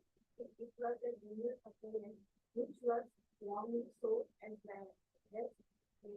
standing in the name of Kamakya temple in the Jab Center, and thereafter action was taken to settle it in favor of the person in position under the provisions of the Religious Institution Act. This is clearly in case of fraud. Being a fraud, the settlement is invalid as an issue. The learned deputy commissioner said proceed to cancel the settlement made in such a situation. All subsequent transfer would also be invalid. He said also filed a criminal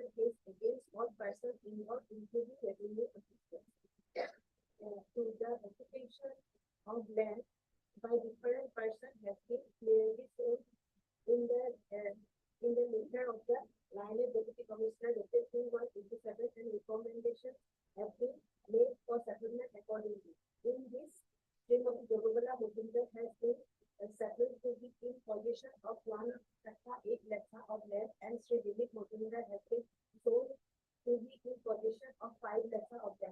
If everything is found in order and settlement has to be given, it should be given separately accordingly. The circumstances should be examined as to how the land increased from 1 kata 30 lesser to 2 kata 16 lesser as per the statement of the appellant and the settlement officer and 2 kata 30 lesser as per the statement of the respondent number 2. This appears to be a second element of fraud wherein apparently a joint factor was issued to create confusion to the on the total and a large area has been settled with what was found in their possession and recommended for settlement. A criminal case may be registered on this also. How the number 3, how the land revenue was paid in Srimati Jogapala Motundar and other for more than 30 years without the land being in their names. The statement to the effect has been made in the letter of the Deputy Commissioner mentioned above. The case of the petitioners for getting settlement of the land on the government. Another Deputy Commissioner is to counsel their this petition and in any case within 6 months. In this same past day order to the Prime Minister and others to ensure that the money which is not transferred by way of sale, lease, etc. be able to buy with larger present others.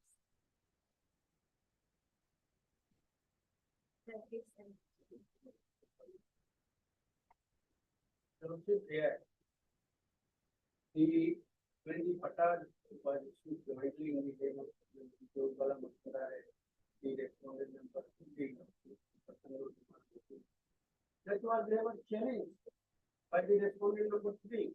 What they had challenged was the earlier recommendation of the DG for the settlement of the land in the name of Jogapala Motundar. No, can't this be said? Forget about what the response number 3 has challenged. But can't the Board of Revenue take it up under 151? It has the revisional powers as to how these illegalities have happened. Huh? The appeal was filed under regulation 147. But are you saying the 151 powers is not there? Then what is wrong with this? This can be followed immediately. What direction is required? What directions is required? The directions are already there. But Lordship, the Pata was already Pata which was that was never challenged before the Not necessary. I'm not on there. Here there is a direction to make certain investigation or make certain inquiry, verification. That's all. Now, how it increased from 1 kata 13 lesser to 2 kata 16 lesser. always is practical issues in the chapter Lordship. Area of the land may increase or decrease as per the actual situation. If a person is in the position, suppose Lordship will purchase 2 kata, but if he is in position of 2 kata 10 lesser, kata will be issued is for the land measuring kata 10. Is it? Actual. Is it? Yes. Show me that. Show me that. Show me that particular provision. Let me also be enlightened with such provisions.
reference is to set up the part three of the survey demarcation.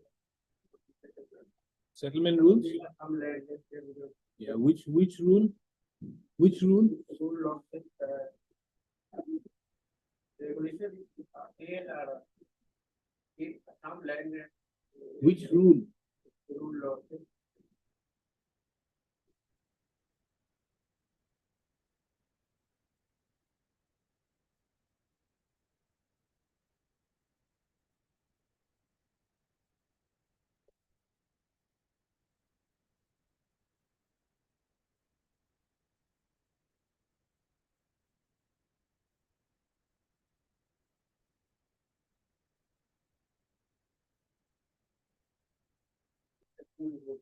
I'm looking into which rule.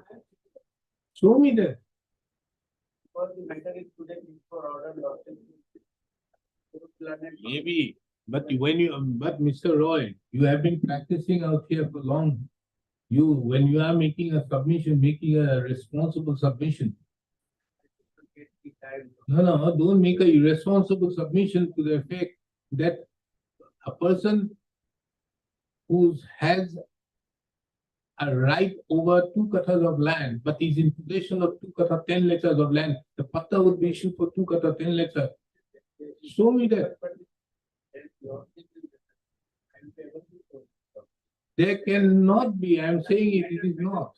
Today for order, not for adding law. So what? There is a Supreme Court decision that it matter cannot be disposed of. Don't, if there is a Supreme Court judgment, you can take that as a ground of appeal in the division bench or even in the Supreme Court, not before this court. No, no, but Mr. Roy, don't make these type of submissions before this court. thinking that the matter will be disputed and not be hearing. That is the reason. Not necessary, that your counsel knows this matter. On the last occasion when the substitution had happened out there, I asked him, I fixed the matter today.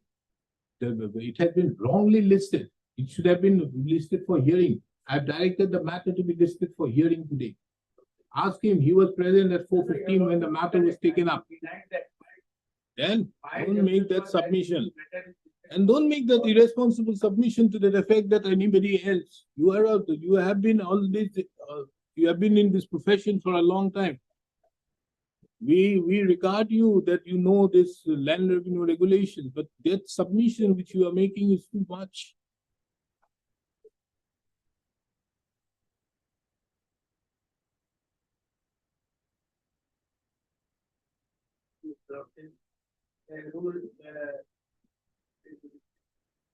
Rule, come to, regulation 56. Regulation?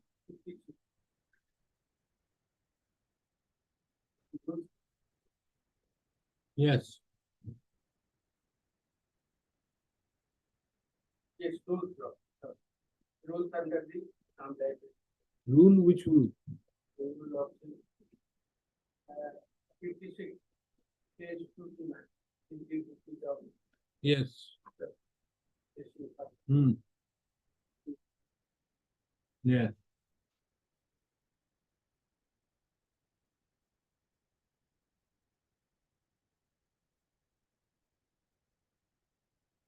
Where did?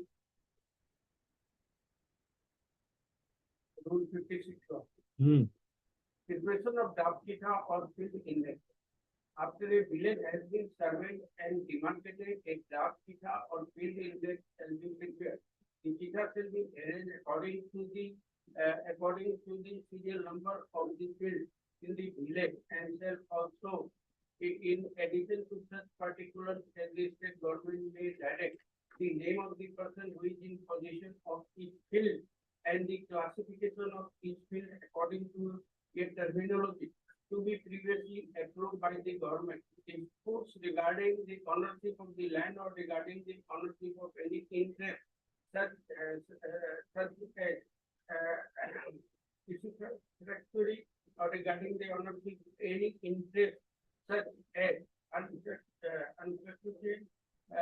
mortgage in land shall be decided in a summary manner and on the basis of the actual position by the settlement officer or ASO, the classification of any field is possible shall at this stage be tested on the ground by the ASO, the assistant settlement officer, and not below the right property panel. Same your lordship, in fact, rule 57. So lordship, this rule 56 and 57 clearly laid down that the settlement will be given as per the position. No, absolutely no. He doesn't lay down that. See the words used in 57. What subject? See the, no, That's four lines. Yes. yes.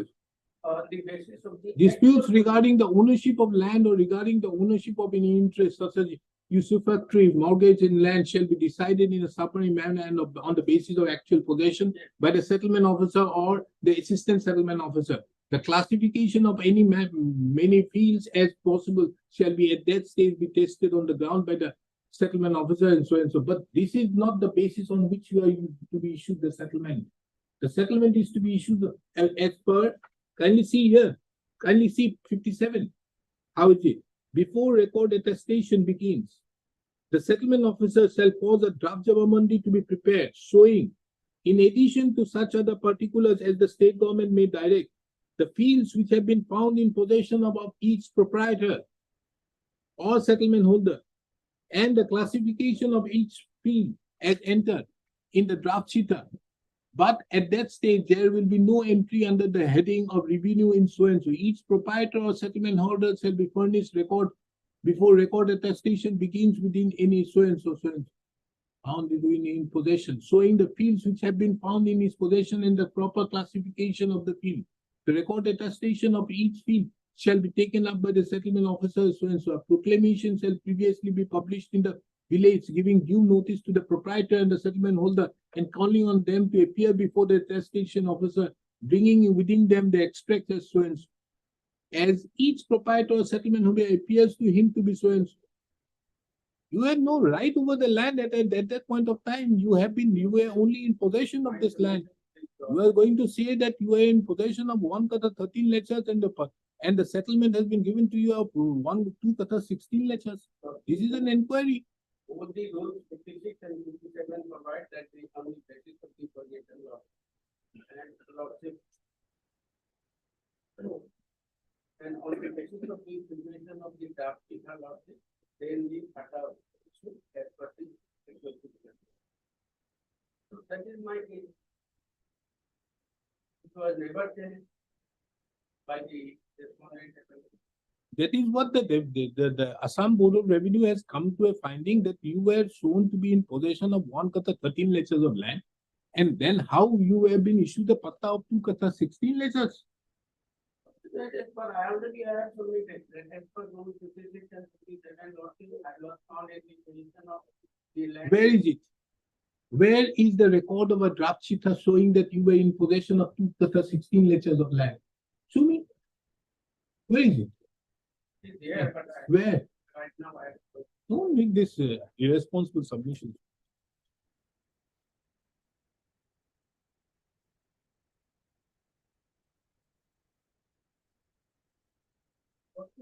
When the law was issued, Huh? it has been challenged by the appellate. Not necessary. This is a power exercise under 151. If there is a certain gross illegality is being carried out, can't the Board of Revenue take it up? Can be exercised by the board. I am not denying that lordship. Yes. My submission is that it must be challenged in the memo of it must. Not necessary. Not necessary. They have been given the empowered the review. This power which has been exercised. No, Mr. Roy, what challenge she has made is not on your settlement, saying some portion of the land should be given to the respondent number 3. That's her case. No. Yes, that is her appealing case. That is not a case. Document please to tell the memo of it. Yes, what is it? Let's see.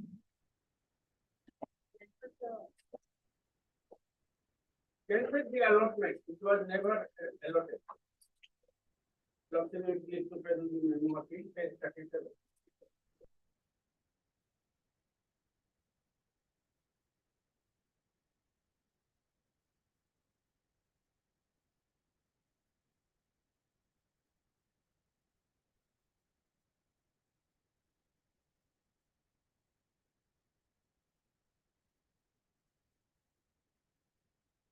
Lordship, this is the page 37 in the report, appellant is Mr. Kumar Mazumdar, who is the respondent number 3 here. You are challenging the entire settlement made in favor of the BU. Yes, that is what has been challenged. See, kindly come to the page 45. Internal data. Page 45 of your writ petition.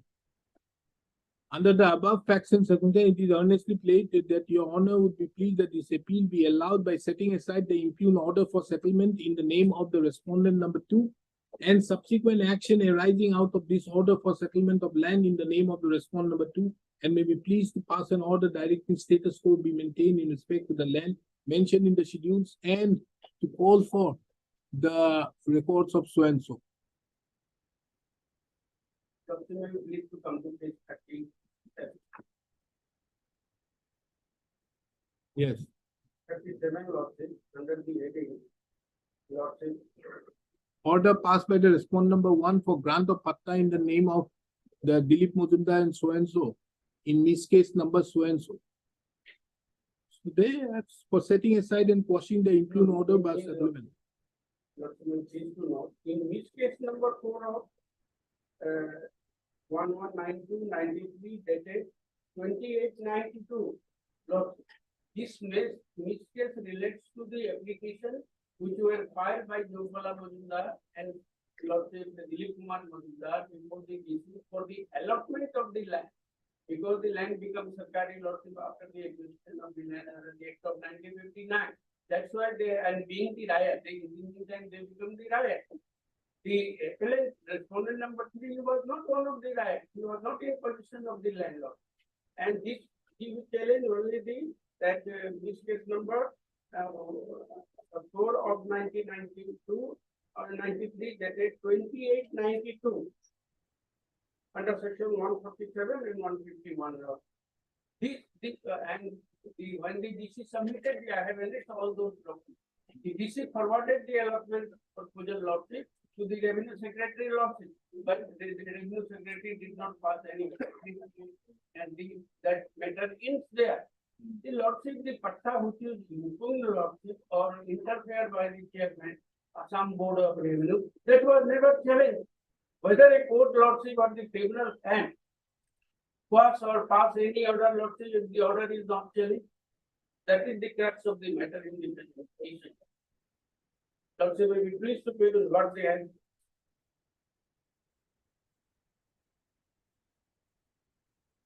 And what is the schedule Lordship? Only put to kata 60 letter, whereas our patta is to kata 60 letter. And all the 6 numbers of legal heirs were not implemented in the memo appeal. The appeal was bad for non-joined party, who are very much a necessary party. Equally, your writ petition is bad for non-joined parties.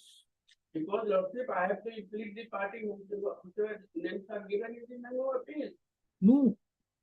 Is this an appeal? Are we sitting in appeal against the order? Getting out of the Board of Revenue appeal law. We are not sitting in appeal against that order.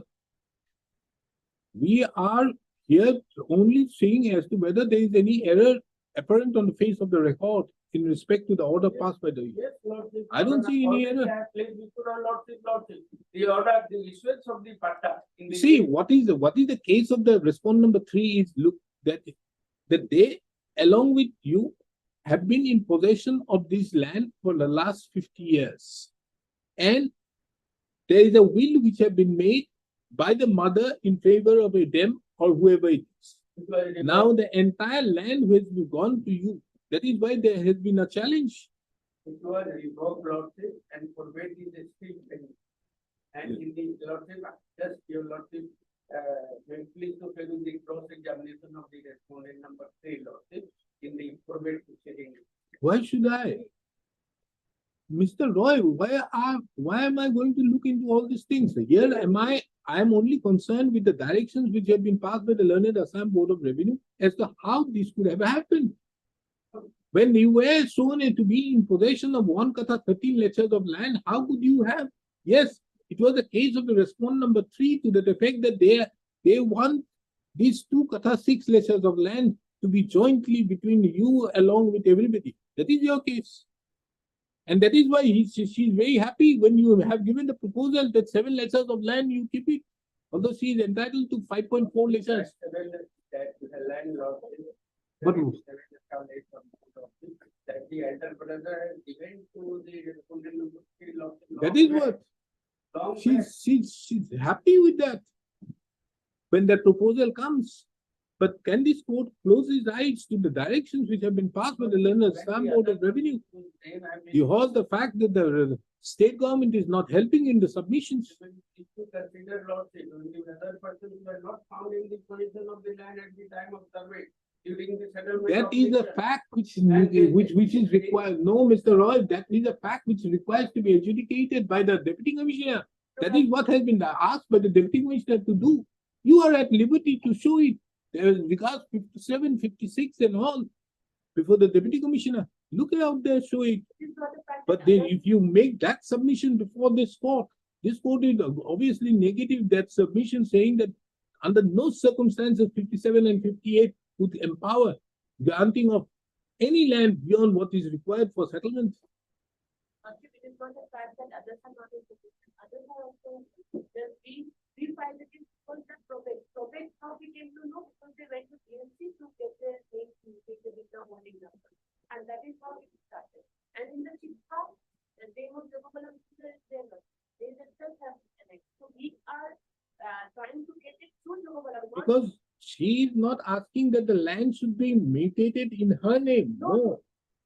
She, in her memo of appeal, she has only asked for setting aside the settlement made in your favor.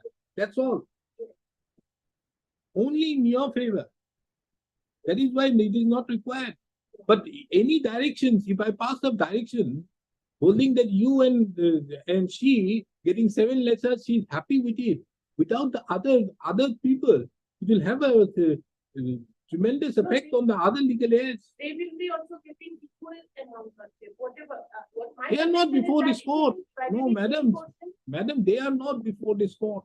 But still, lordship, rights of third party can be protected there. because- Understood, but how do I protect when they are not before this court? Both of you are saying that let us go and have a mediation out there. Mediation with whom?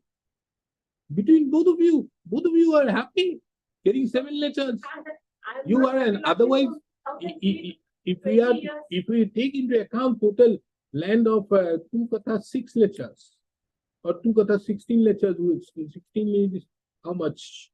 16 letters will be 56. 56 will be 8 is 7 letters each. That is why I. Your case is 2 kata 6 letters. His case is 2 kata 13 letters. Because. What the has been order- found out is 2 kata 16 letters. What should have been given is 1 kata 13 letters. What is wrong? For the learned Board of Revenue to direct the Deputy Commissioner to look into it.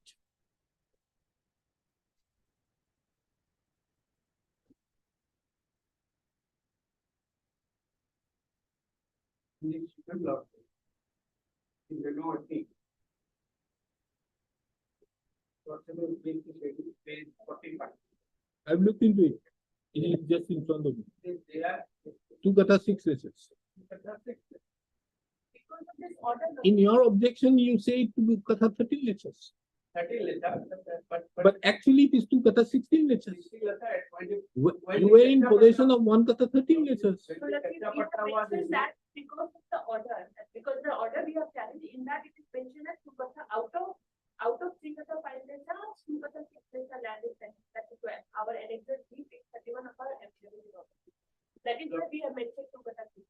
Lordship is aware that during settlement operation, Lordship, if any person has any right or interest, he is free to file an application before the actual Lordship that he is also in possession and he tends to be included in the data or that data or data. So other 3 persons, they were actually never in possession of. I have written that correct several times. And they were never in possession lordship. They did not file any objection during the settlement operation period lordship. And ultimately it was found that the petitioner asking permission of the land may be to cut up. And that Nikata still area. No, that, if you, that be so, let the deputy commissioner verify. That's all. You were in possession or not.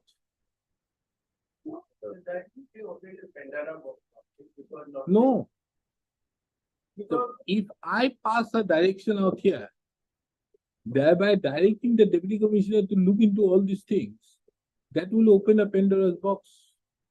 no logic practice is that the 3 or 4 persons who they were taken by your law. Their legal heirs are also not aware. They are not in position law. Have you made them a party? Will increase law, the appellate to file the appeal. They are not required. They have only, with their appeal, who is affected? Tell me.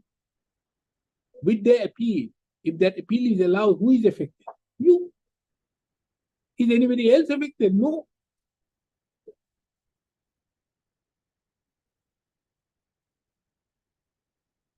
Process. There, you know, say, the rules according to New York, rules 56 and 57 is very clear. There are, as because I could not do my homework only, but there are 3 of decision of people. Regarding? Settlement as per the actual decision. That will be on tomorrow, day after, I'll please to the. Okay. Day after tomorrow, top of the list. Okay, day after tomorrow, top of the list. Okay. So if I have one PI, the phone number one, that, so can it be at 2 or on Friday, the top of the. 10:30 on Thursday. You have difficulty? I'm difficult- I have already heard it. No, are you going to improve your submissions any further? No. My name- Your I'm submissions I've supporting heard. I've heard your submissions. You have nothing to say.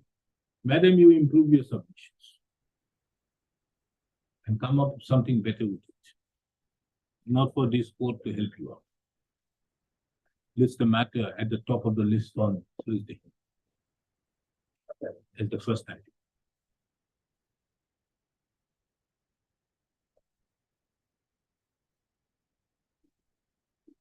Thursday. Adi Tuesday no yan.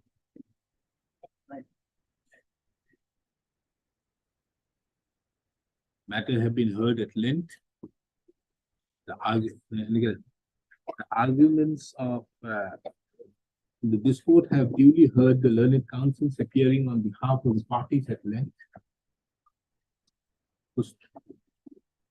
During the course of hearing, Mr. S.P. Roy, the learned senior and learned counsel appearing on behalf of the petitioner, submitted that he would like to place some judgments for which he sought for an accommodation.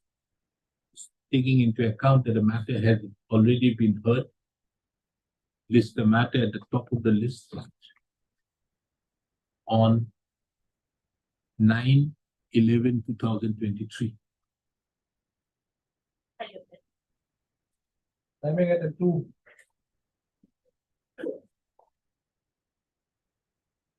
Yes, what did you find? As per the summary commission they have derived, in matter, the case has already been handed over to the CID. CID on the 9/9/2020. The memo number has been given. So that Then case entire report has been transferred over to the CID. who appears for the CID?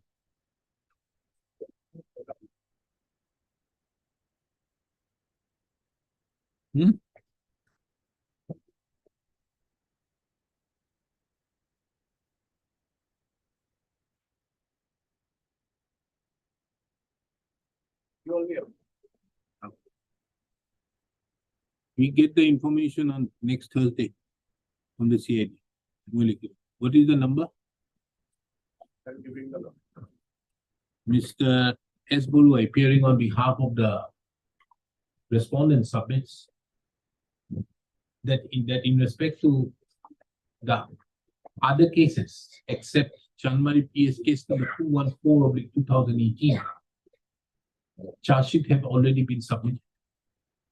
As regards the Chanmari PS case number 214/2018, the said case has been handed over to the CID by memo number CID PS/endorsement 22/4409-21 dated 9/9/2022. He submits that he would obtain the instruction as regards the status of the said case from the CID on Thursday next. Listed again on 9/11/2023.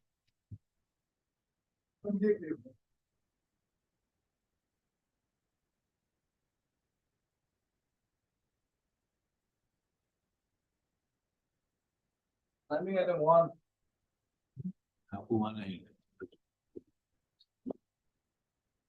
Yes, has the payment been made?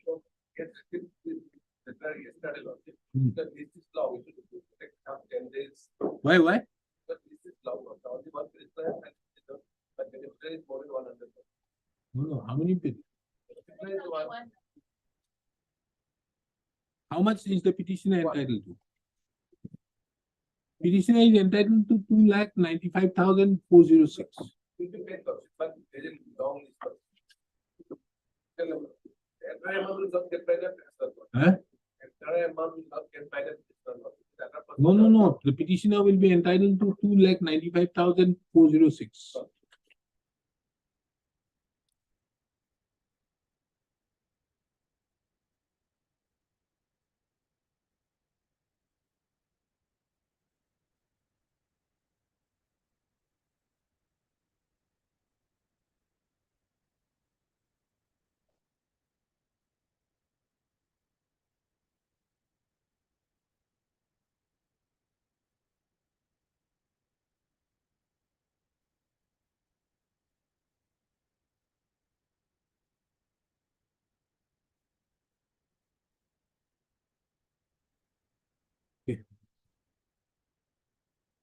How much is the petitioner entitled to?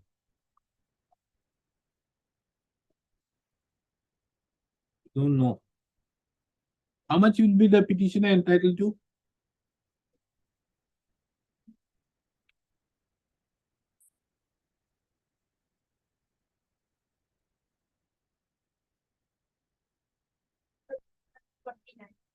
$54,249 for that period. Yes. Okay. 7 days. Release the amount. And what is the status of the acquisition proceedings? Yes, Mr. What's your name? Myself, Sri Krishna Anand Kendre, I'm a sub-division officer in the Defense District Office, responding to please, sir. What do you propose to do with the petitioner's land?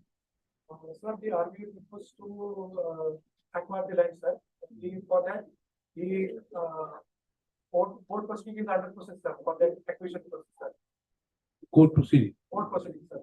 Okay. That board of the RBI authority, the Defense District Officer, along with the circle officer, they are considered the one board, sir. But the board proceeding is pending with the RBI authority, sir. It's for number 5, sir. Okay. Now, what do you propose to do now? This is the period that you are paying only till 2022. We are in the fag end of 2023. Sir, with the acquisition, sir, the hiring the rent will be paid to the landowner, sir. In the acquisition of lands. But can you keep on, because they are not being able to use the land. If you don't intend to, can you, because that is what they are saying. And should all not be issued directing the respondents to so and so.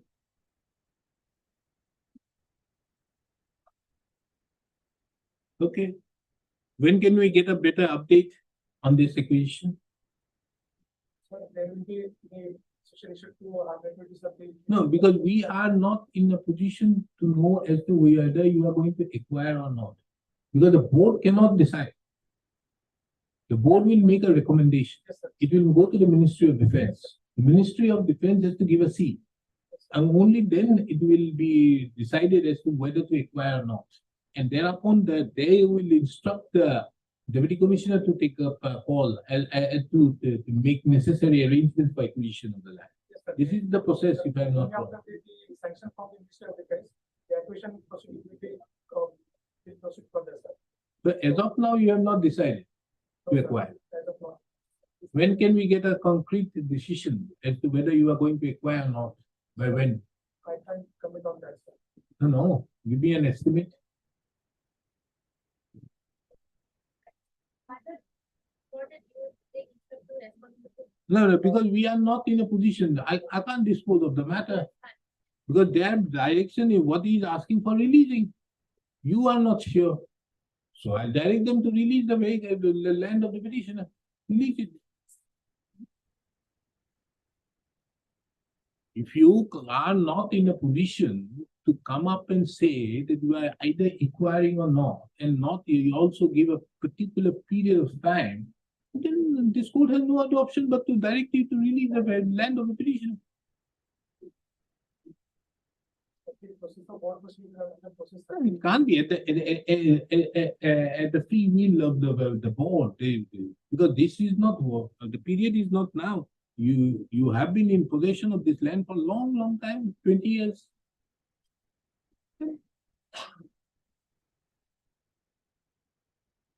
Okay, requirement of the land acquisition is comes from the army, sir, so that No. If you are going to acquire, then I can dispose it of saying that yes, you are going to acquire, then the law will take it. If you are not going to acquire, because once you're going to acquire, you come up with your notification under if it is done under the Assam Act or under the Land Acquisition Act, Right to Fair Compensation Act. Once the notification is being issued for taking over of the acquiring the land, the ball keeps on ticking. The clock keeps on ticking, and thereby they will be entitled to interest on that amount, the actual amount. So you need to complete it within a particular period of time. So that is another aspect of the matter. But if you are not, you can't keep them hanging. 2018 matter, 5 years have already gone by.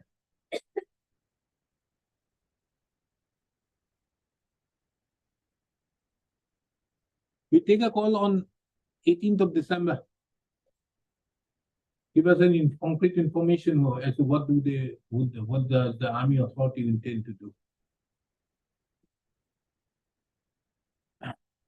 Now, pursuant to the order passed by this court on 12/10/2023, Ms. A. Gayone, appearing on behalf of the respondent number 1 to 5, has submitted a communication dated 4/11/2023, whereby it is duly reflected that an amount of rupees 15,77,030, being the hiring rental at the rate of rupees 2,95,406 per annum for 5 years with effect from 1/1/2018 to 31/12/2022, have been duly deposited in the account of the Circle Officer, Revenue Circle, Tamilpur. The said communication is kept on record and marked with the letter Y. Mr.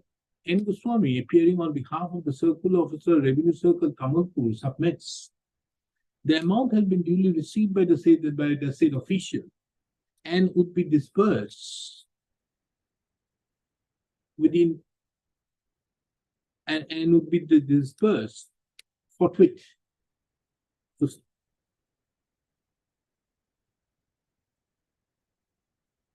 taking into account that the Circle Officer, Revenue Circle Tamilpur have already received the said amount, this court directs the said Circle Officer to disperse the amount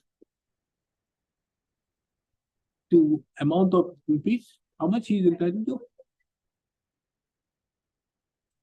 Amount of rupees 34,000.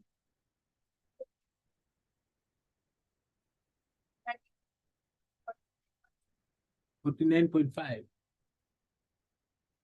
which is the entitlement of the petitioner as the hiring charges for the period from 1/1/2018 to 31/12/2022 by 16th of November 2023. List the matter again on 18th of December 2023, on which date the learned counsel appearing on behalf of the respondent number 1 to 5 shall apprise this court as to whether any concrete decision has been taken to acquire the land of the petitioner. You inform her, whatever, and ask your people to act fast, either to do it or not to do it. That's a different thing. But this court can't keep the matter pending for all this. He knows that the matter was fixed at 2.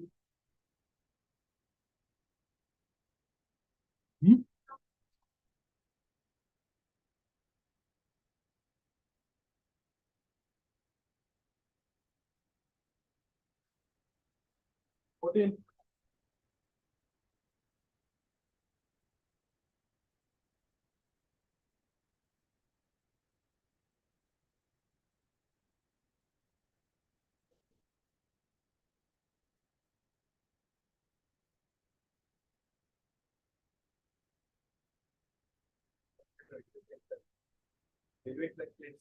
Yes.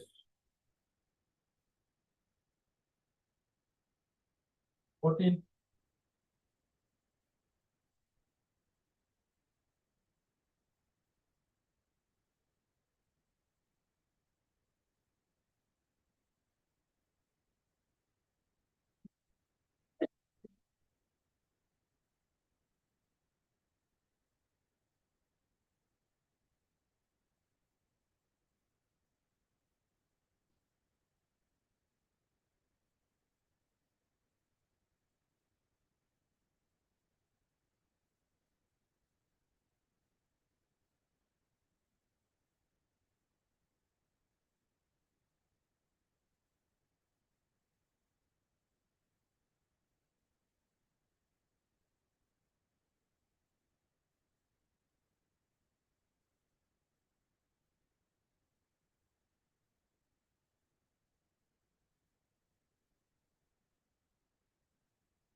Yes. Directed to bring out legitimate decision. In fact, on the same subject, there are 2 dates. One, it says that terminal charge is not levied. Another decision says it is levied. So there are 2 divergent views was taken by Project Team. Now the notification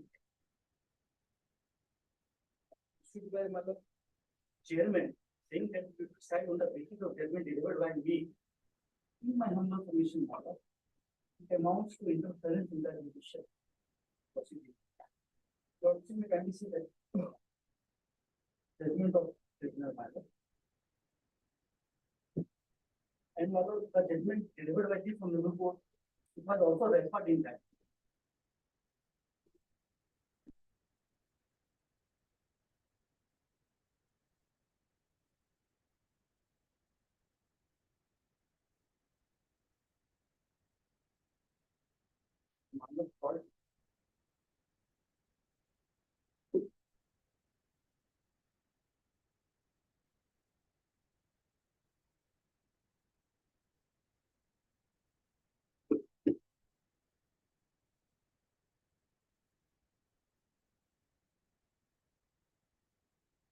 What were the issues out there in Manas South? Regarding my lord, the wrong calculation of terminal charge because the bench has been assigned to decide the issue relating to terminal charge. No, no, what was the issue in Manas Salt? In Manas Call. That man was responded collected trade from. No, no, kindly come to paragraph 6.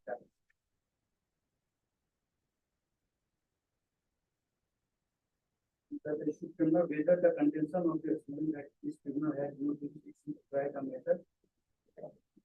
Whether the applicant is valid or traded concession. Whether correct decision or is the item to the transaction.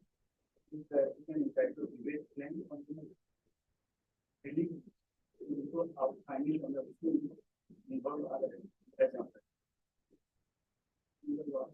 Regarding issue number 4 and 5.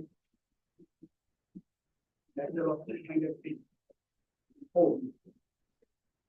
It is the effect of terminal.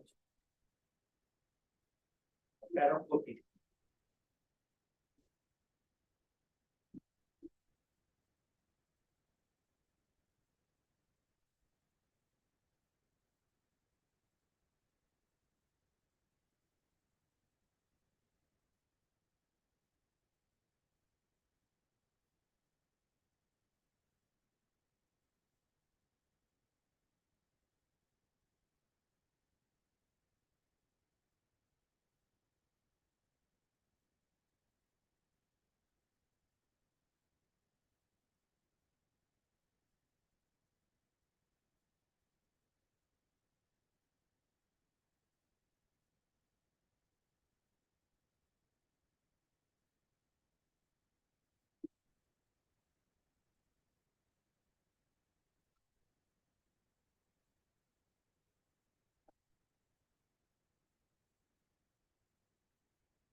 Yes. In addition to that, my lord, What is the difference between the two judgments? in one, my lord, decision of division bench of the London Tribunal, a criminal charge which the railway has corrected, your lordship, it was refunded to the applicant. No. In one judgment, it was said that if it is on loose commodities, you can charge terminal charges, but if it is tax, you cannot. As per the circular, As per the circular, that is what has been stated. what and for committee before the lordship. In addition to that, there is a decision of this honorable court also, where the levy of criminal charge was found to be collected illegally by railway, it was refunded by railway. Against that, appeal was preferred. And this honorable court has dismissed that appeal. Against that, SLP has been preferred, that SLP is pending before honorable effects. What I am trying to, SLP pending, which SLP pending? my lord, against the decision of this honorable court, There is no SLP pending as regard terminal charges. my lord, yes, Show me.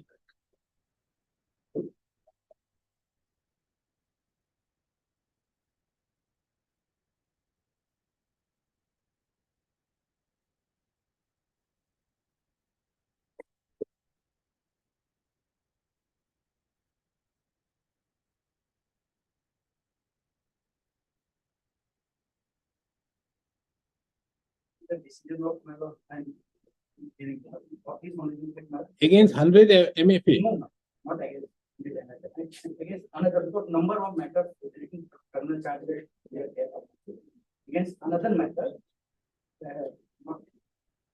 This is my lord, in 1967 and 72, was decided on 23/8/2028.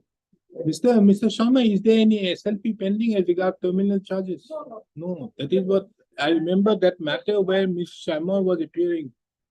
One matter where Ms. Sharma was appearing. WPC 85 of 2018. well, this is the reply given by Secretary of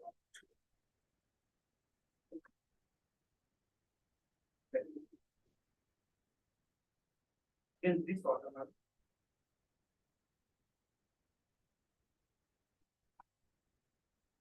What is this? They have given that SLP is pending against this order which I have. No, I know this.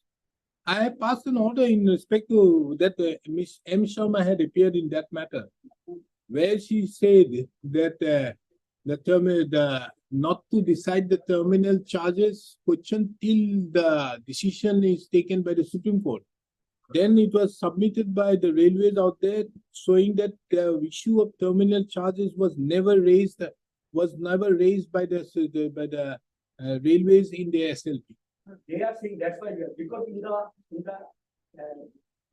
message, the issue of criminal charge was also there. No, but that was not challenged. That, in that case, my lord, I have not, because they are So saying. that this is the not letter there. written by, given by them. No, whatever may be. Are you saying that these two judgments are contrary? But in my humble submission. Why? Not I am saying. No. You see, in both the judgments, one thing is held, that in respect to 50 stations which have been earmarked out there, their terminal charges can be charged. And that is what has also been held in 100, MFA 100. So there it is there. In one judgment, which is there, it has been mentioned that if it is in the package commodity, then obviously you cannot levy the terminal charges. The terminal charges can only be levied in respect to others. So what is the difference between both? What I'm trying to submit before your lordship, without entering into what is the context. When the learned chairman has given, my lord, direction to learned member technical to decide this issue in this manner, in my humble submission. No, not in this manner. He says, he On is the only basis of saying this is that the- as the law has been settled by us. To your lordship. No, the law is now settled. No, Can it not Mr. be- Goyal, my lord? Mr. Goyal, the law is settled now that as regards the 50 stations, there can be, whether there has been any Yes, facility. facilities given or not, the terminal charges can be imposed as regards these 50 stations. That's all. That is the law which has already been settled. Now, what is the problem in the single judge applying? Because he's not going to decide anything on the question of law. What he is going to decide is as to look into as to whether this is in this station or that station. That's a question of fact. My lord, but so far as my lord, the decision by learned single technical member is. If the higher officer or higher authority is decide on the basis, assuming my lord that law is correct. But my lord, I am not in a position to distinguish if I want to distinguish, because the learned member technically is bound by the direction given by learned chairman. What is the harm if learned chairman is giving, assigning the bench by only writing that you decide the issue based on terminal charge? Tomorrow there may be, my lord, some other argument may be there, my lord, if we don't know. My lord, day by day, my lord, law changes, your lordship. We may all become also wise, my lord, by that time, but we can't do, because the direction chairman has already directed her to decide on the basis of division bench judgment, my lord. In my humble submission, that is not correct, my lord. It amounts to, my lord, interference in judicial domain, your lordship. Tomorrow, if I want to place, my lord, certain decision, no, I can't. My lord, there are things, my lord, it changes, my lord, with time, your lordship. Tomorrow I am thinking in this manner. Tomorrow I might change my thinking. So you can challenge it in appeal. My lord. You can challenge that That's decision why in I have appeal. challenged the very notification whereby, my lord, learned chairman. No, why you can very well challenge it. Just for example, the constitution bench, what do they do? Just for example, a question is referred to the constitution bench of the Supreme Court. The constitution bench decides the point of law and say, now the division benches will decide as per the law laid down. That's all. In the judicial side, your lord. No, that is what has been done. So what is wrong out here? Administrative side. So it is only applied. The law is now being applied.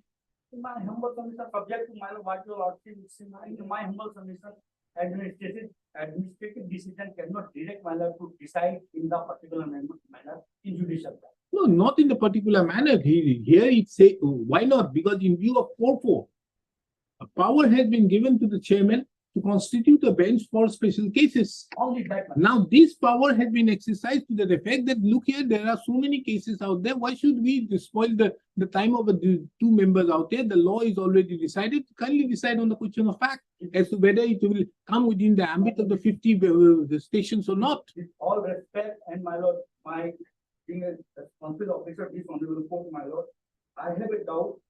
And why I am raising this doubt, the competency of the judicial competency of the learned member, that you also will see the judgment passed by in another case. When the learned chairman has assigned her to decide the particular issue, learned member is limited to that only. Learned member is now exceeding her jurisdiction, deciding other issues also. That is a question of that is a question which you may like to That's challenge. what I'm- No. Which you may challenge in some other cases. That's why my lord. An appeal may be made against that order. That is a different aspect of the matter. This has nothing to the do. order by which my lord learned technical member has been given responsibility to decide my lord sitting singly. That order in my humble submission, my lord, prima facie. No. Any order which has been passed, the horse that order which has been assigned by the chairman out there. This is the order. No. This court is not sitting in appeal against this order. Then why should I look Only into this order? For the purpose of an illustration. my No, lord. no illustration business out Here there. also the lordship, when this honorable court in another writ petition, my lord directed the petitioner to approach the learned tribunal to file an application to refer the matter in view of the apex court decision, and learned tribunal, apex court says generally it should be accepted, my lord. Learned tribunal has rejected that application. In my humble submission, my lord, all entire, What is to be accepted? matter may be referred to larger bench, my lord. Why? Because, my lord, the questions which we wanted to point out before the learned tribunal, my lord, if the judicial member is there, my lord, in my humble submission, my lord. The judicial member can apprise the submission. No. In the judicial way, my No, lord. Mr. Goyal. The decision as to whether a terminal charge is to be imposed or not is limited to these 50 stations. That's all. Anything I have else? notifications also. No, I'm not on the other notification. That is limited to 50 stations. You cannot ask for anything which is not there, which do not come within these 50 stations. So far as facilities is concerned. The question of facilities is not mandatory, has been held by the division at 100. as well as by the division bench. And this is also being reiterated in the other judgment which you have written out there in your favor. The law is well settled. Now, if you are against that law, you have an avenue to come before this court and ask for reconsideration. And ask for a reconsideration or a reference of that judgment in 100 to be referred to a larger bench. That is another aspect of the matter. But that would not change the situation to that effect that you are going to ask that court or the single member, the technical member, then look here, this is a question which you are going to decide the horse what has been laid down. He is, the technical member is under no position to decide anything except on the question of facts as to whether it comes within the 50-year marked stations or not. No, I'm taking your word. If the commission is being advanced before my knowledge, the levy of criminal charge per se is not authorized by law. Whether the learned tribunal will go and decide that issue in view of the division bench decision, no. No. The moment you are saying that the levy is not authorized by law, No. the learned tribunal will only look, the single member will only look into it on the perspective of the judgment that is already delivered by the division bench as well as in 100. That is this was not raised. Now, in the earlier decision of Are you saying that the terminal charge whether to levy or not has not been decided till now? levy has not been decided. No. Whether to impose terminal charge on these 50 stations, I'm not whether that has been decided or not. whether the railway authority has power to levy terminal charge, that question has not been decided. Till now. Till now. If I read the authority and What are you saying? These are the judgments which has been saying that it has the power to levy. It is applicable to 50 stations. Yes. The question, the competency, legislative competency, that has not been decided by the tribunal, your lordship. Are you saying that the single member, or even forget about the single member, the division bench can decide on the legislative competency of If the power- imposition of terminal charge? My lord, if the power is not given under the act, if it is outside the purview of the act, that can be decided, your lord. If that is the purview of the act, then obviously this can be decided in an appeal if you carry it before this court. You are trying to trot it at the initiation. What? Why? What is your problem? What I want to try, I may not be, my lord, able to convey what I wanted to convey to your lordship. The order by which, my lord, the next chairman, my lord, has assigned the bench to learned technical members. He has exercised the administrative power under 4-4. 4-4. So what is wrong with The that? power conferred under 4-4. What is the wrong? What is wrong with the power? It says only to assign for the space, for the. Special cases. Special cases are those terminal charges which we have already decided. If they are wrong in deciding it, challenge it. Some of the orders, it is challenging. Fantastic. If they challenge it, it's challenged. That if this court takes another decision out there, it's a very good decision. It will apply. But writing to decide, in my lord, always my lord, we are your lordship. Because if the judgment given by one bench is my lord permanent, then there is no need to review and my lord sending the matter to larger bench. Now, in general, your lordship, matter is that issue which has already been decided. My lord, if one bench is not in agreement with that decision, my lord, always send matter to larger bench. your lordship. Absolutely. But that, because of that, my lord, can I argue before the learned member technical to refer the matter to larger bench? So are you saying the same? Let us apply the same position to a single judge and a division bench out here. Then you are saying that why all these matters should be kept at the division bench, single bench. Let all these matters be taken up by the division bench. Because the division bench already have passed the order. No, it is the same thing. The division bench has passed the judgment. You move a matter out here in the single bench. And this court of the then you say that why should the single judge decide at all? Because the division bench have already decided the question. Let the matter be directly decided by the division bench. I'm not on that. What I'm trying to say, my lord, if the division bench has decided one issue, your lordship, certainly your lordship will decide on the basis of this issue, even by you. But my lord, if the council wants to argue before your lordship, and my lord, honorable chief Justice assigned the bench, saying that you decide on the basis of this division bench decision.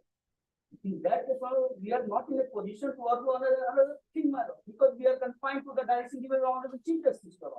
So the moment this single judge out here or this court, they decide, just for example, in this matter, the division bench has already decided, no, the single judge, the single member can very well decide this issue. Right. You are now compelled to move this court in view of the roster. I decide what is my option out here. My only option is to follow the division bench. Do I have anything else? No. Against the division bench, you can very well challenge, ask the division bench to reconsider. Can the division bench reconsider? Yes. Only thing the division bench can do is refer to a full bench. That's all. So it's the same thing. Which applies those things. Right, same thing, but my lord, when in the administrative side, if such kind of direction is given, your lord. Administrative side is only for the purpose of constitution of the bench. It should be limited to that extent. only. It is only But to in be the decided particular- because no, why? It has mentioned it. Why? That was the requirement. If you say that they have not mentioned those reasons out there, you would say, oh, this is because of any reasons. Administrative order without any reasons is bad. Why learned chairman has chosen this decision, your lord? You decide on the basis of. Is that order passed by the learned chairman? Yes, your lord. Where? With the approval of the chairman. Where? Yes, your lord. Can you see? This had approval on the chairman. And what is whose order? Whose order? Chairman. The then chairman. See? The then chairman. No, authority I am saying. No, kindly don't make those submissions. But asking to decide in my lord, I may be, my lord. Obviously. Your lordship, Supreme Court has given some certain decision. Hmm. Whether after this order, I am in a position to place that decision, because learned member will say, no, I will not go beyond that, because I have been directed to decide on the basis of division bench.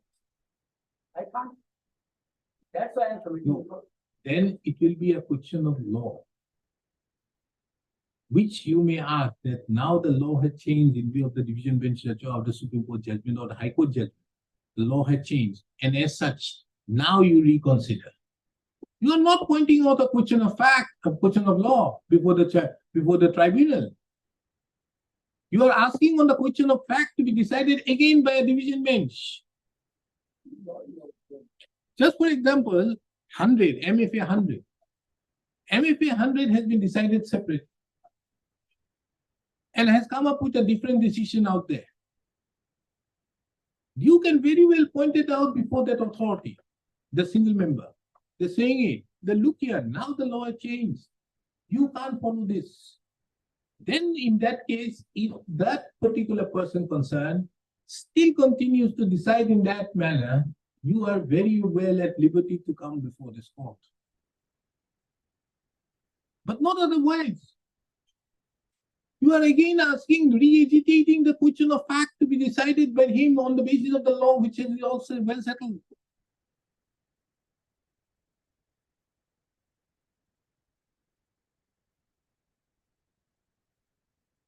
Show me that you have raised the question of law before that, which is not already settled, or a different proposition of law which was there.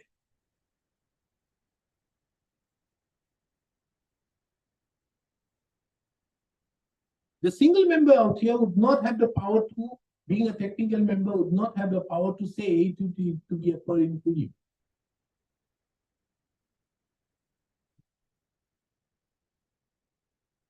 But the per inclusive question will only arise on a question of law, not on a question of fact.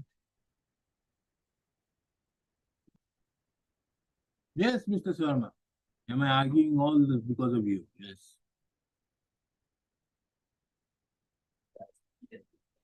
What? How are to perceive the single bench has been drafted by provision to section 4 of section 4, the review study. The chairman has already exercised that power. And in view of that, No, if it is a question of law, Obviously, the judicial member, the technical member may not be in the expertise to do that.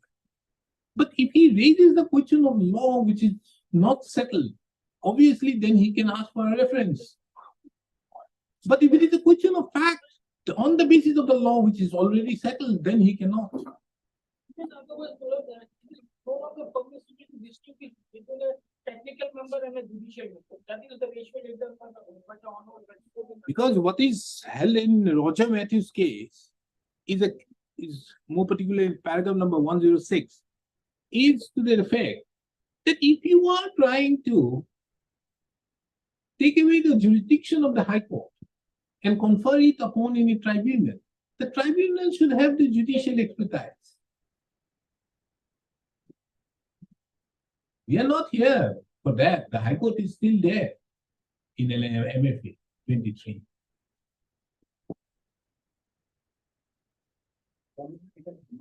Huh? What tomorrow? Enough. Tomorrow, yesterday, all the other councils have been telling me why is it taking such a long time. Before your worship, learned tribunal, I'm sitting singly, even assuming what my look, all right. Apart from criminal charges, other issues are also being decided. As your worship has said, it may be challenged in the appeal also. Because in that case, my lord, tribunal has no authority, when adjudicating under subsection 4 of section 4. No, are you saying a question of law has been decided, which has not been settled? Criminal charge, levy of charge, my lord, because. No, levy of criminal charge is limited now to 50 of the stations which have been earmarked by the circular. That has been held in 100. Isn't it, Mr. Shah?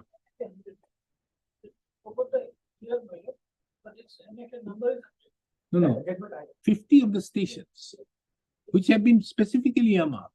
The division, the single bench of this court had categorically held whether there is facilities or not, that is immaterial. It is not mandatory. But in these respect to these 50 stations, you can very well levy. So that is a law settled. So the technical member is only going to look into that aspect.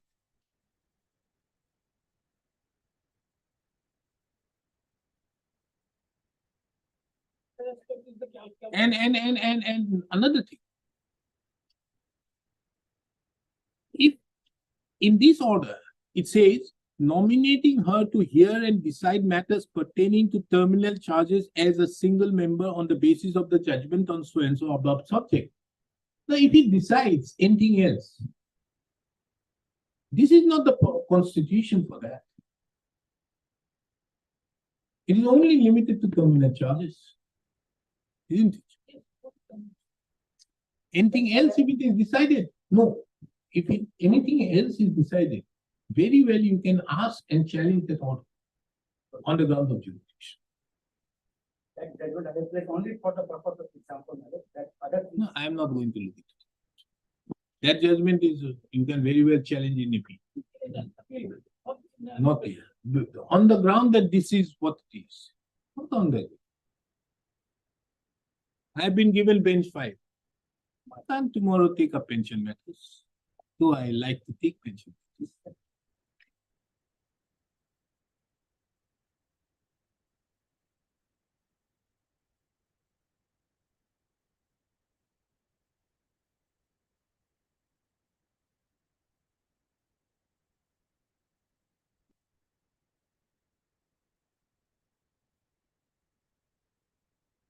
And what more?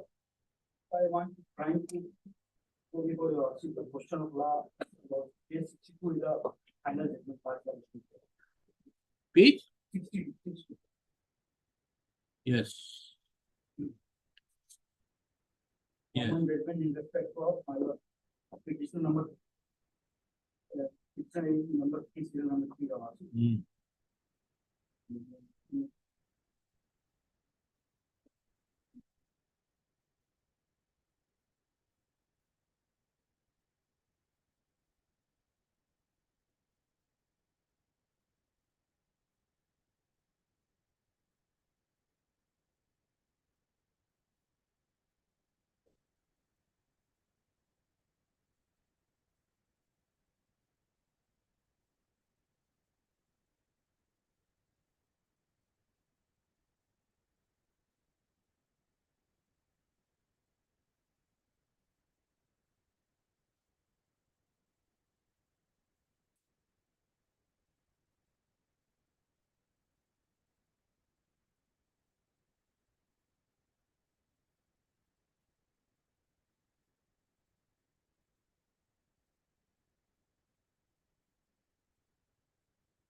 There are 13 allotment candidates.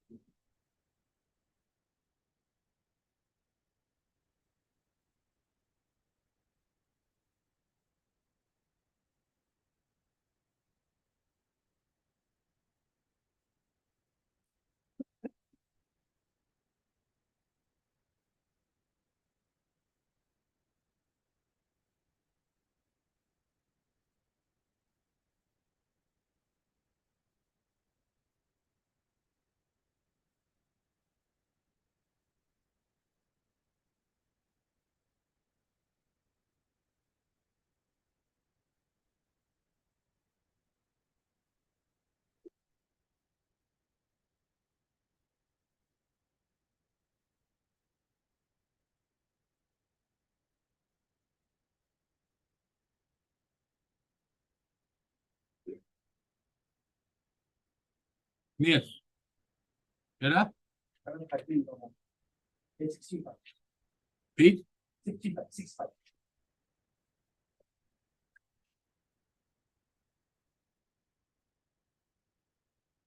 yes, At no stage, this tribunal has stated that in plain cases, no question of law is involved. This tribunal has only accepted that in such cases, indicate question of law are not involved. Because only acknowledge that points of law are very rarely used to decide the claim. In this, whatever points of law are involved, a member is able to deal with.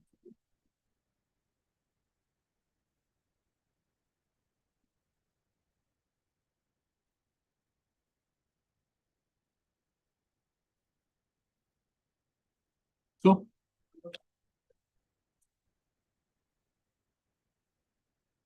The seventh case is on the basis of circular marriage, not that. I hope you are not treating the words in an judgment to be because to be read as words in a statute.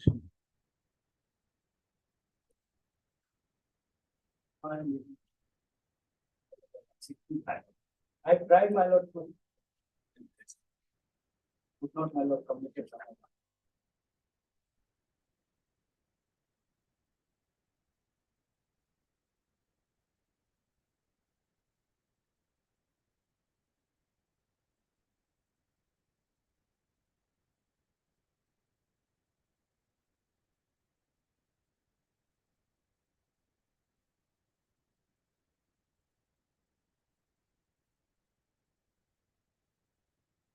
And the issue number 2, which is there, is purely a issue of calculation, which has nothing to do with law.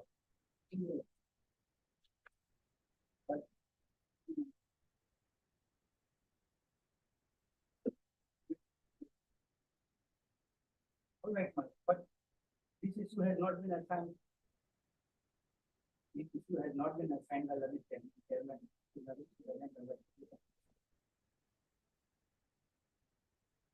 এখন উপরে Railway Claims Tribunal.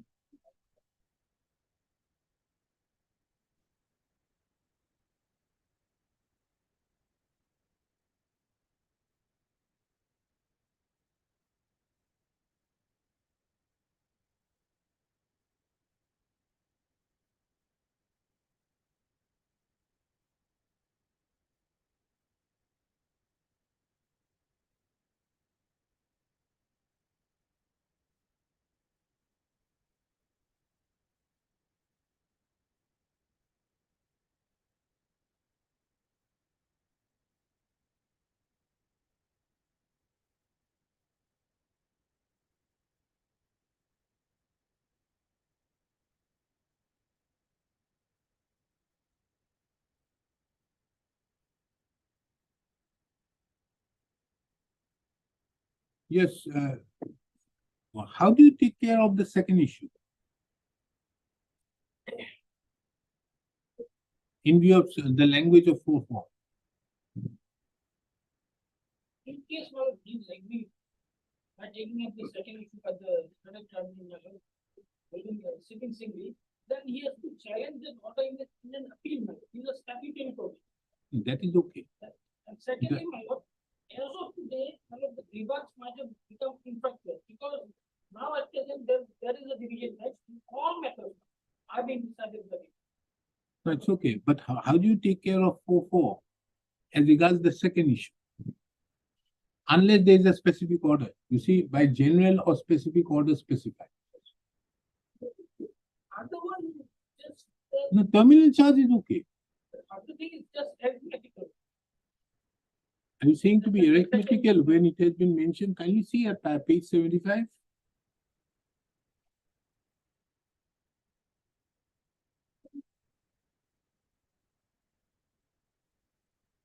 More particularly, the opinion at Roman 5, 6, and 7.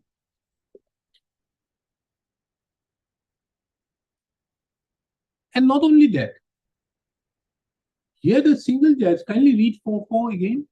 4, subsection 4. 4, section 4-4. Notwithstanding anything contained in the foregoing provisions of this section, it shall be competent for the chairman or any other member authorized by the chairman in this behalf to function as a bench consisting of a single member and exercise the jurisdiction, power, and authority of the claims tribunal in respect of such classes of cases or such matters pertaining to such classes of cases as the chairman may by general or special order specify. Meaning thereby the chairman has to specify. Because chairman has only specified as regards terminal charges. How do you take care of that? As regards the issue number 2. Assuming the connection bench has exceeded its jurisdiction, then the remedy available to the every party could be by way of an appeal. Understood. So thereby, we have to give him the liberty for challenging it in appeal against this order. Because on the face of it, this order is beyond the jurisdiction as regards the issue number 2. Issue number 1 is okay, the power has been conferred, but not as regards issue number 2.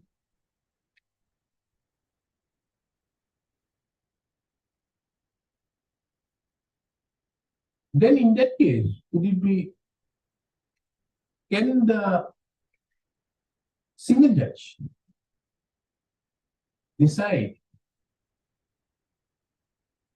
an appeal, any claim proceedings partly?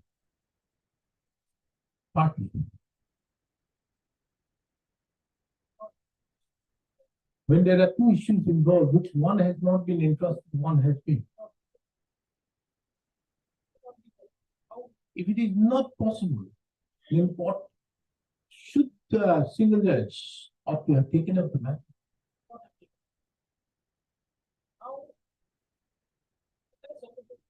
If they are agreed, the remedy available for them is by way of an appeal under section 250. Understood, but when there is a want of jurisdiction in view of section 4-4, by which the second issue could not have been decided. Could not deliver a part judgment. And a part of the Railway Claims Tribunal Act does not confer confer any jurisdiction for bifurcating the cause of action. Then in that regard, could the judgment at all be given, or could the entire entrustment could have been given when there are 2 issues involved? Well, probably in that aspect, since 2 issues are involved, and order issued by the honorable chairman having not conferred the jurisdiction to decide anything else other than terminal charge matter, probably it was not open for the learned members sitting singly to decide both the issues. So can this court now close its eyes to it and not set aside this and direct the division bench to decide this afresh?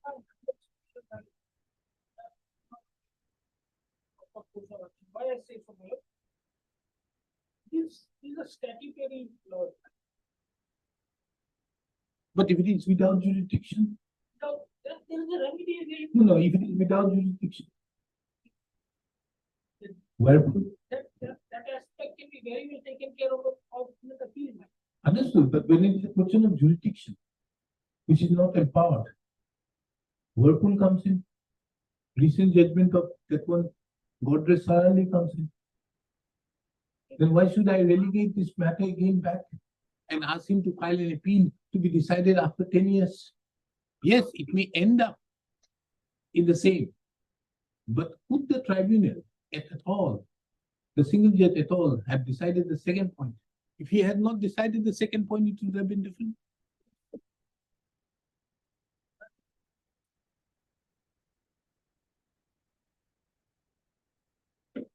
Cannot deny the facts. No, would it make any sense now to allow him to file an appeal? An appeal being admitted before this court, keeping it pending for another 10 years or 7 years, and again go back. The appeal, He'll take that point. No jurisdiction. There couldn't have been a bifurcation. The second point couldn't have been decided by the single judge. that case, Honorable High Court may not like to remand back the matter. It can decide, may decide on its own also. Why should I decide on my own? On these net circulars and all. No, when the question of jurisdiction has been challenged out here. Better off the let the division bench now, as you are saying, is sitting out there, let the division bench decide without touching on that particular notice of appointing the terminal members, nothing to this effect. But think about it, because I'm giving you some more time, because this will have a far-reaching consequences in many other matters. About hundreds of these. More than hundreds of them. Where two things have been decided. This will have a far-reaching consequence, but this is a very important point, which Mr. Goyal have not. I am taking it. Yes, this term, like, I'm not like, Because you see, this reminded me about the judgment of that's a judgment. What is the name and arbitration? There are two famous judgments. Yes, Mr. Goswami. One was there are two judgments. One is Hindustan Pink City, and the other is with an S. I forgot the name. There it was stated that when a second cause of action arises in a suit, which cannot be bifurcated, or a cause of action arises in a suit, which is otherwise, in respect to a cause of action where there is an arbitration clause, where you cannot Sukanya Holdings, where you cannot bifurcate, or a suit cannot be partly dismissed and partly sent for arbitration, then in that regard, can you make a reference? Supreme Court said no in Sukanya Holdings. The same applies, the principle applies here. Here the power only has been given, unless there is some general order that all other things can be decided. You have a look at that also. That is another aspect, which means if there might be some other order, apart from that, that these small things can also be decided. If there is any general order, obviously it can be decided. So otherwise, if it cannot be bifurcated, then can a claim be decided partly? When, more particularly, when the Railway Claims Tribunal Act does not permit bifurcation. I think there are some circulars. Because that time, the judicial member was post judicial member was taken all over India. Now recruitment has been done. Now judicial member has been appointed. Bhati also division bench is blocked. No, That time, no, Mr. Goswami, I'm not saying about the I understand. judicial. I'm saying about even, let us assume the chairman. The chairman was sitting on.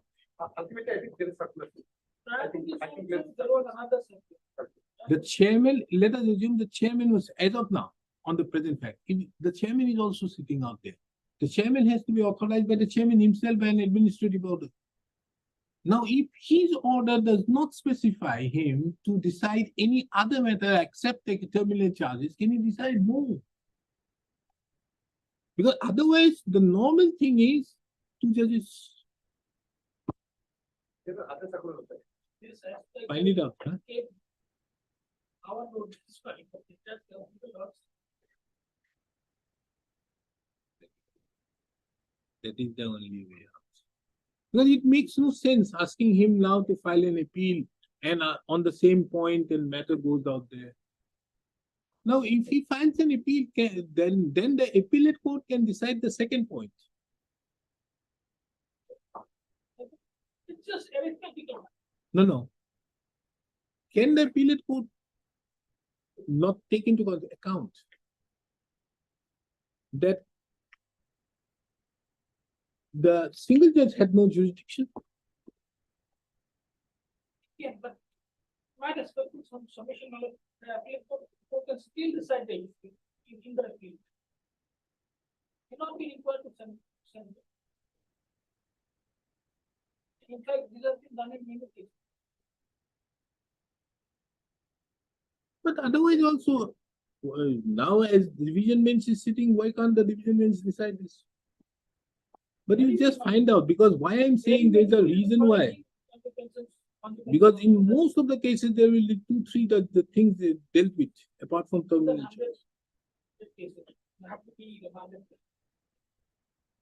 In fact, this order should have been more properly made. They should not have included terminal charges only. They should have included terminal charges and rest with questions of facts. If that was given, then it would have been taken care of. But having it done only for terminal charges, very difficult. When? We'll have it again on 16th of November. Another circular of 2018 also, that empowers the. Chalo.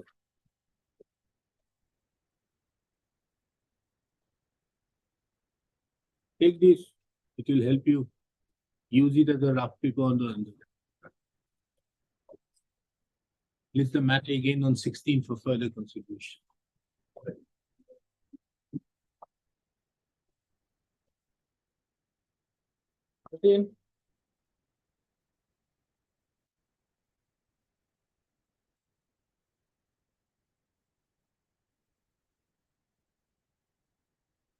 Yes, did you find out? No specific reasons. You have to set aside them. You have no other way. That's motion doesn't reflect anything. Everything I together that when the it's 107, the beneficiary, when you offer 10%, because after the DP from year 4 to explain the circumstances in which it's willing to carry out the work and 10%. So he provided justification, which just forwarded to the conservator.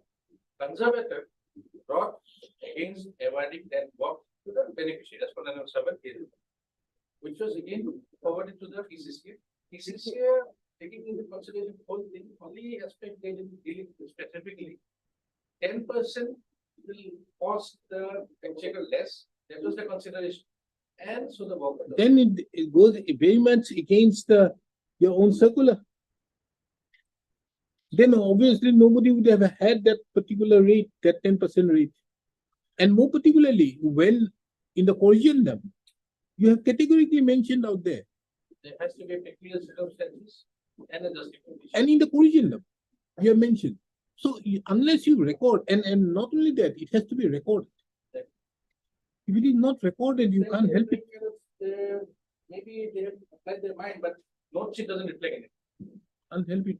Where is now the respondent number 7 who was assessing all the goods yesterday?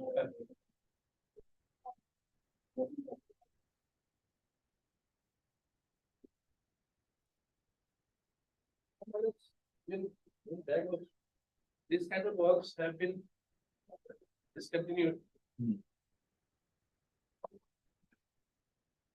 How much work has been done? Almost complete. Complete. At the time the petitioner approached the court, work orders were getting out. He is found out this money is a National Highway Authority fund money. It's not executed by post bank. So we leave the respondent to avail his own remains. There's nothing left. He may avail his own remains, but we have nothing left. Because fundamentally, I don't find out anything else. Understood, that I have not found out. But the thing is, if there's no work left or very little less of work left, would it be proper on the part of this court to exercise the tertiary jurisdiction? Now, that is another very important aspect of the matter, because although I have passed an order, it is made clear that any work done shall be subject to the outcome of the reputation, and the response cannot claim any equity on the basis of the work done. Further directed that no amount be released to the respondents in the next date. Now, have you released any amount? Nothing. Not a single penny. How much work he has done? My instructions are here, my work is almost completed. Completed and like, work is completed and it's the stage of maintenance. What was the period of completion of the work? 5 years. No. Maintenance is 5 years. What is the period of completion of it?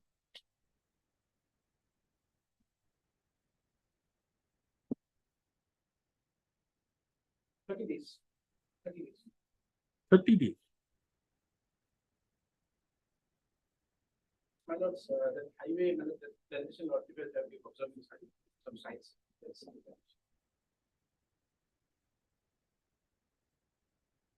Yes, Mr. Mazumdar, with your help also, he has not been able to find out that there was any peculiar circumstances which has given this. Anyways, tell me one thing. How much work have you completed? Work has been completed. When?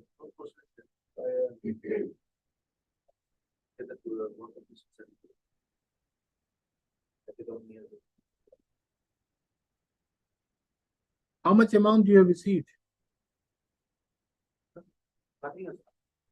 Right?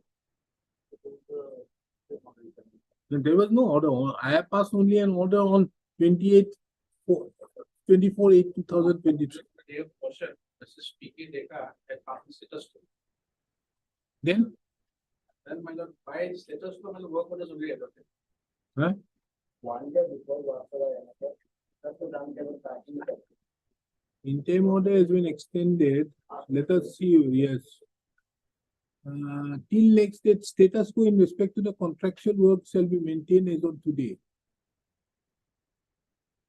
This work was done on 13/7.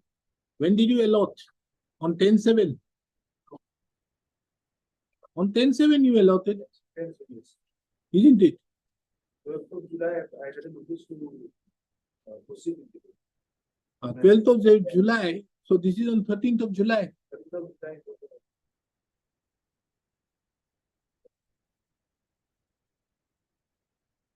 So the work was, the status quo has been given to the effect. I took the repetition much after that. Huh? I received the notice of the and in order to much after.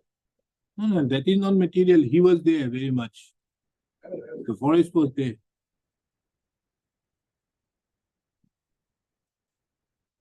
Let us see within how much time it has to be completed. Period of completion.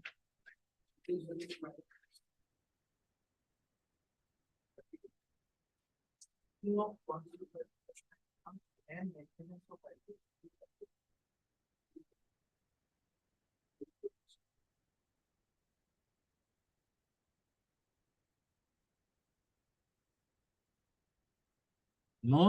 It is. There are different stages. Come to page 43, Mr. Bhoi. First part, payment up to 25% of the agreed amount after completion of the fencing in the field. Second part, payment up to 25% of the agreed amount after proper germination. Third part, payment up to 25% of the agreed amount after seedling has attained the height of 30. Fourth part, payment at 25%. So this is 100%. So there are various phases. Maintenance in the 5th year. First part, 40% agreed after the completing of the first weeding. Second part. The plantation, that's nursery part. We are not about the nursery. No. This is raising plantation also. This is the different stages of the, on which the payment, isn't this the tender notice? Annexure 8, page 39.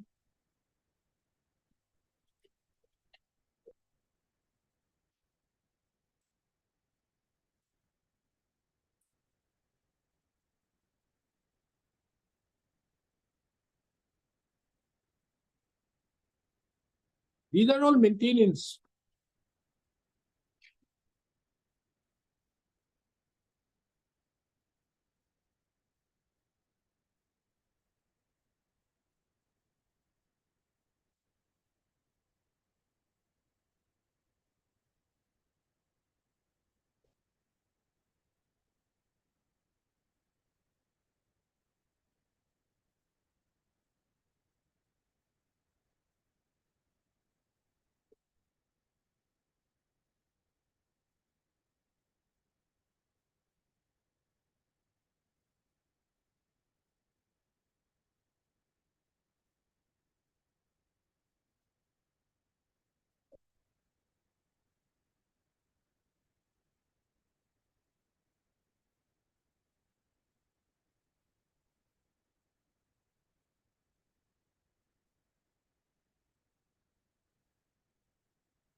You have not stated anything, Mr. Mojumdar. You have not filed even a pair-wise comments.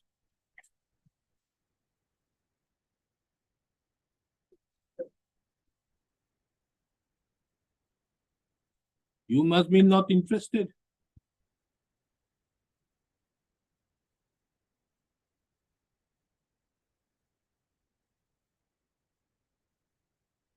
Can I bring to the allotment matter? There are the- Kindly come to paragraph 7 of the affidavit filed by the respondent number 6 on 6th of September 2021. State that since the impugned proposal and approval as well as the order of execution are challenged, and as such subsequent communication for issue of work orders and execution of the agreement is not maintainable. And even if any work done by respondent after the order passed in the, it amounts to violation of the order. What is this? Who is the respondent number 6?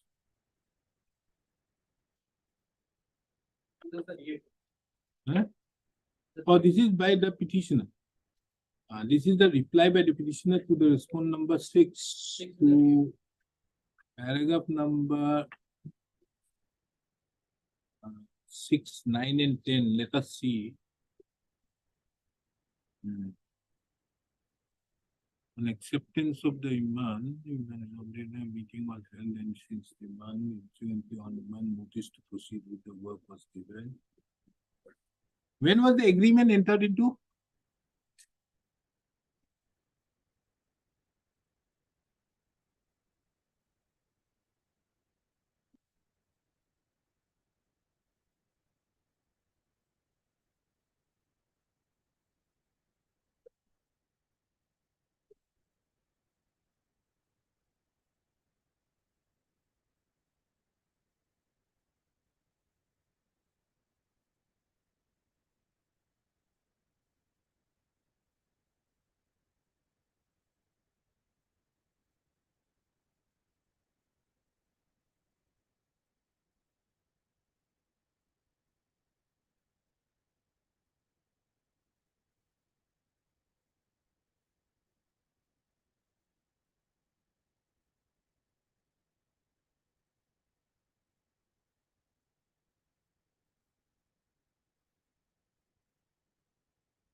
On 2nd July, you issued notice before the security money, signed the agreement within 7 days.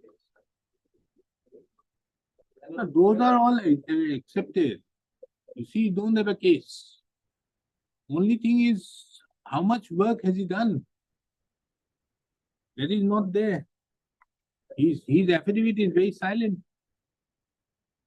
But since the We will assume that nothing has been done health cabinet would check. when there is a status quo order has been passed. You filed the affidavit thereafter also. He has also filed the affidavit in the month of September. He has not mentioned what he has done. Since the basic challenge of the development work, scrutiny was under, that was under scrutiny, so we didn't proceed to that part. We didn't proceed to that part, how much work he has done. So the basic foundation of the case was. So that means he didn't do any work. He has done something. How much? Then we have to clarify. He has not mentioned anything, huh? 2 weeks time, I would have given them one. Thursday, not week's time, Thursday. Today is Tuesday, Thursday. File an affidavit, what is the amount of work you have? Fine. Is the matter again on so and so at the top of the list? Not I. On which date, by which date, Mr. R. Majumdar, the Learned Counsel appearing on behalf of the respondent number 7 shall ensure that an affidavit be filed by the respondent number 7 stating the amount of work carried out till date.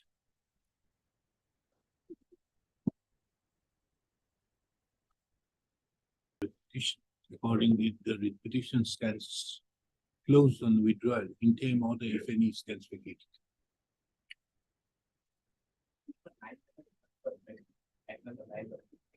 You want to withdraw? Item number 9. Your name? H. Rahman. H. Rahman.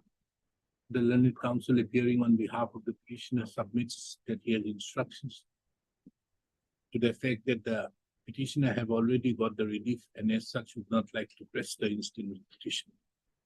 Accordingly, the instant writ petition stands closed on withdrawal.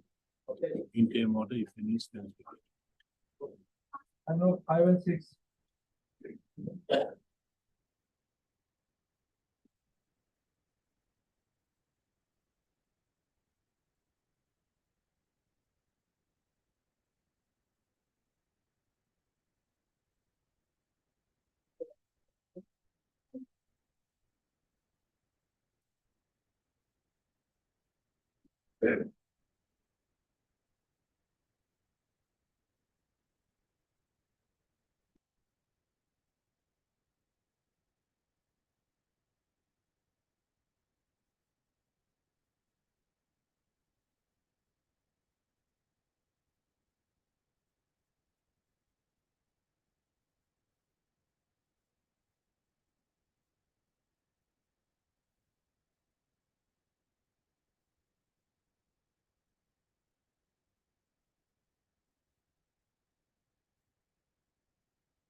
Your land has been acquired. Yes. Now what do you want? I have been paid compensation for 1 giga, 3 giga, out of 2 giga. And then immediately I have put in the counter. Huh? They have admitted in the, company has admitted in the, I have put in the counter. And the giga. There were 50 oils, as you might know. The 50 Dalda oil, etc. There was.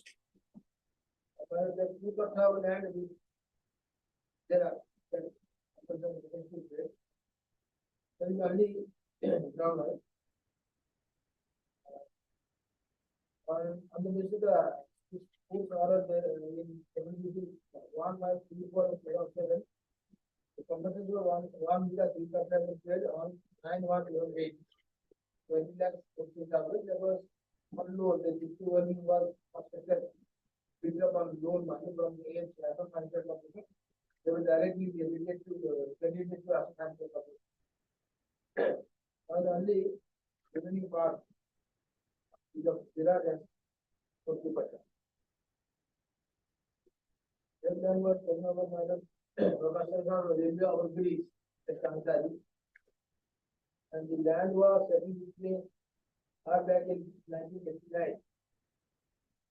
Even thereafter, there was a particular part after the Railway Overbridge and the land acquisition proceeding was initiated in 2 parts. One was mother. LA 6 89. Where to Patra. Was in love, what was the job number 93. And job number 15 of video Patra number 12. And another case was LA 6 of 89 part 1. Part. Where one bit of Patra was equal. Then 6 of 89 part. For one bit of Patra.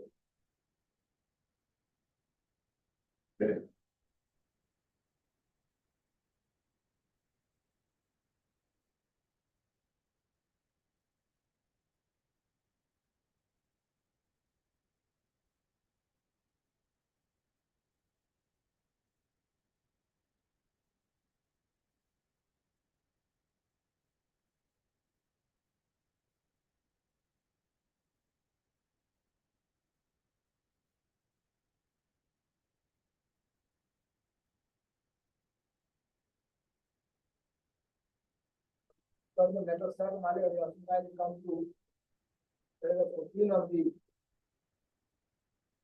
counter. That is all.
Have you received the compensation for the 2 kathas of land?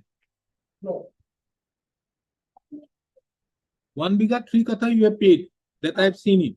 But what about the 2 kathas of land?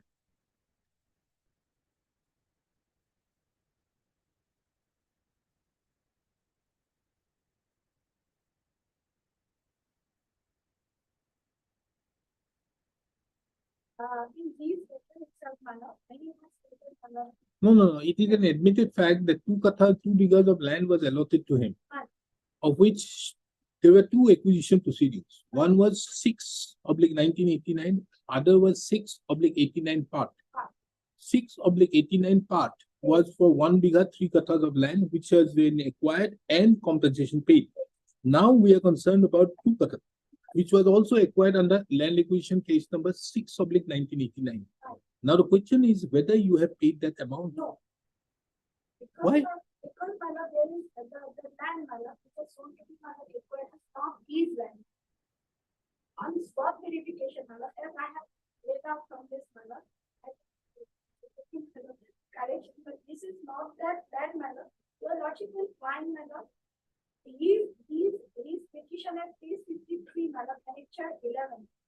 His petition filed before the Principal Secretary of the Government of Assam. If I take your lordship in the relevant paragraph, my lord, of this petition.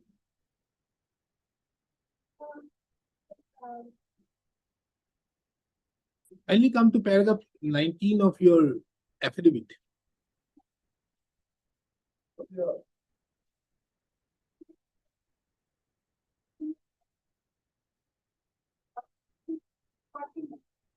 Paragraph 19. Paragraph 14. What is that? Paragraph 90, basic of the. But as regards paragraph 26 of the. Petition referred to. Relates to the spot verification down 17/8/2001, the government has represented that petition of the last staff of North Property Revenue Circle, which have been skipped by petition. It has already mentioned in the preceding paragraph that 2 acres of land settled with the petitioner was required under LA case number 689 and 689 part for the purpose of construction of sanctuary area road. The construction amount to the petitioner for execution of 1 acre of land required under LA case number 689 part was already paid to the petitioner. Petitioner himself has passed phase for payment of compensation for the required land as stated in paragraph 15.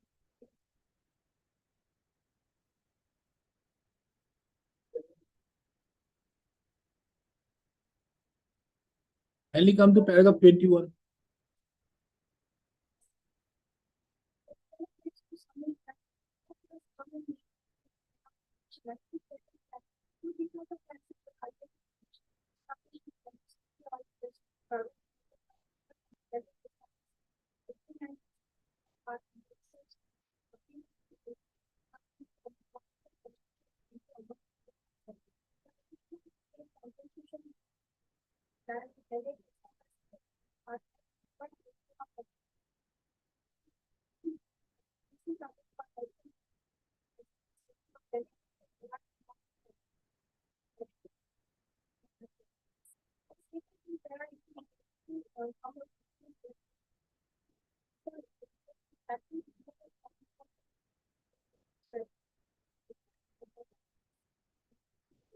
It means action.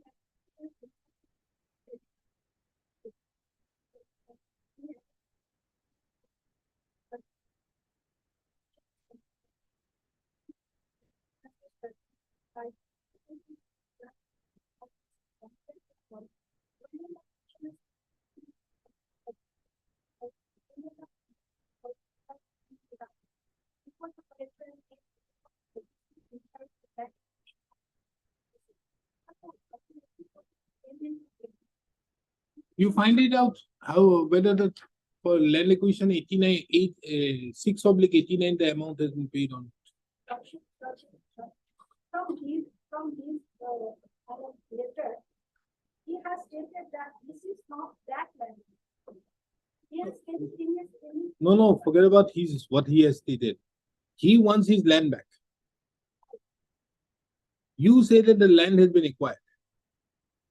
And as such, the question of payment of the land, giving him the land or anything does not arise. That is your stand.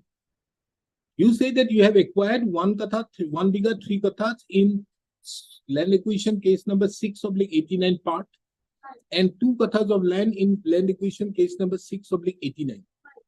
In 6/89 part, you have already disbursed him the 20 lakhs he have received. As regards the 6/89, there were directions to make the payment. Whether the payment has been made or not, it is not known. Because the land, my lord, required is My lord, but in cannot That is what has been stated in the affidavit. joint verification, my lord, was conducted, my lord. In that joint verification, my lord, inquiry, it is found that, my lord, particularly is to see, my lord, that page 43 of the verification. No, forget about his writ petition. What is your stand in your affidavit? We have not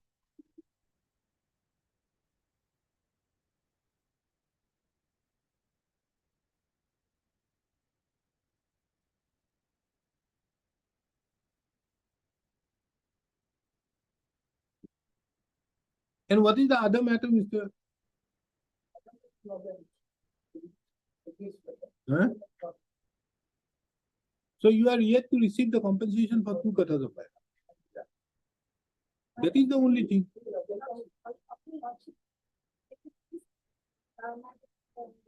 No. You are there for the revenue, na? Only see the affidavit filed by the revenue.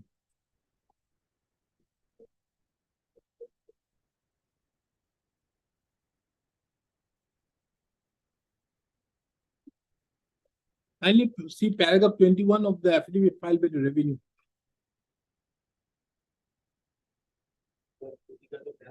Earlier, the petitioner for establishment of 50 was required under elective number 6 of 89 and 6 of 89 part. At the instance of the PWN department for the purpose of construction of railway over which they have answered. The petitioner was paid compensation due to execution of land in elective number 6 of 89 part as per provision of elective number 994. DC Kamu was also requested to take necessary steps for payment of the awarded amount to be affected further in elective number 6 of 89 as well. Yes. As stated in paragraph 18 above, DC Kamu in his letter number 20 also reported that because of land belonging to 50 or interest was acquired for the purpose of construction of sanctuary over. It needs mention that petitioner himself has raised for payment of compensation of for acquisition of 2 acres of land in elective number 6 of 89 and 6 of 89 part belonging to the petitioner's company 50. By his application dated 2006 submitted to the government, wherein the petitioner stated that he has submitted several petitions for payment of compensation for his acquired land and DIRA recorded collector and made LAO ABC in charge of land acquisition and collector for the same. Therefore, after receipt of payment of the acquisition compensation for the land settled with him for establishment of 50 or in elective number 6 of 89 part and instruction issued to DC Kamu to take necessary steps for payment of award amount in other elective 6 of 89. There does not arise any point at this moment to question the acquisition of land in the above land. Then paragraph 23. 23. The deposit is submitted because of land settled earlier with the petitioner for establishment of 50 oil industry private limited was required under elective number 6 of 89 and 6 of 89 part at the instance of PWN department for the purpose of construction of railway overbridge and sunset. The land acquired in elective number 6 of 89 and 6 of 89 part was handed over to the requiring department. As stated in paragraph 14 above, copy of the certificate of handing over land in elective number 6 of 89 part reveals that the requiring department has taken possession of the land in that number 15/958 of village Sita and not in that number 12 and 17 as stated by the petitioner. The petitioner has also acknowledged to have received payment of compensation in the respect of elective number 6 of 89 part. Further, revenue of the department by another letter dated 2008 requested DC Kamu to take necessary steps for payment of award amount to the effective further in elective number 6 of 89. Now kindly come to page 26 of the affidavit of the writ petition.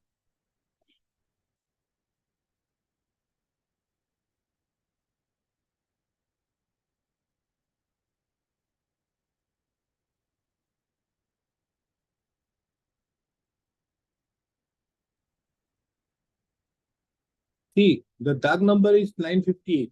950. That is a So new- that has been mentioned categorically, therefore, we are therefore concerned as to whether the 2 kathas of land he has got the compensation, because in respect of 1 katha 3, let's say 1 bigger 3 katha, he has already received it. So that is the only thing which is required. These later, No, no, madam, kindly appreciate, no, madam, kindly appreciate one thing. I am not able to make you understand this. What is his case? His case is, look here. My land was in dark number 15/958. You acquired the land of mine, but had taken the possession of dark number 12 and 17. And as such, you are happy with it. So what you need to do, as I'm entitled to, and I want to return you back the money and give me these 2 bighas. That is his stake. Your case, as could be seen from the affidavit, is, then look here, we have taken the possession from dark number 15/958, not from 12 and 17. And we have paid you the compensation in respect of 1 bigha 3 kathas of land already. In respect of LA case number was 6/89 par. But as regards the 2 kathas, we have already directed the DC to make the payment. So I don't understand, what do you want to say now? He is trying to create a confusion, and now you are, as a lawyer, you are trying to create the confusion. You are reading his petition. No, madam, you are reading his petition.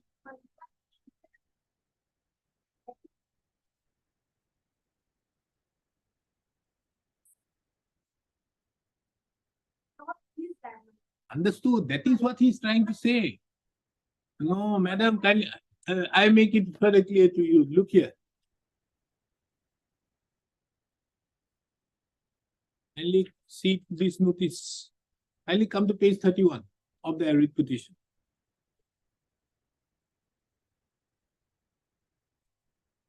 It is hereby notified that the land of boundary described below, measuring 1 bigha 3 katha of Silani, is likely to be here. Dark number 958. Okay. This is the notification. Okay. Then kindly come before that. What land he has been handed over the possession? This one. Kindly come to page 26. What is the dark number? 958. Okay. Now kindly see there, thereafter. Kindly come to page 33.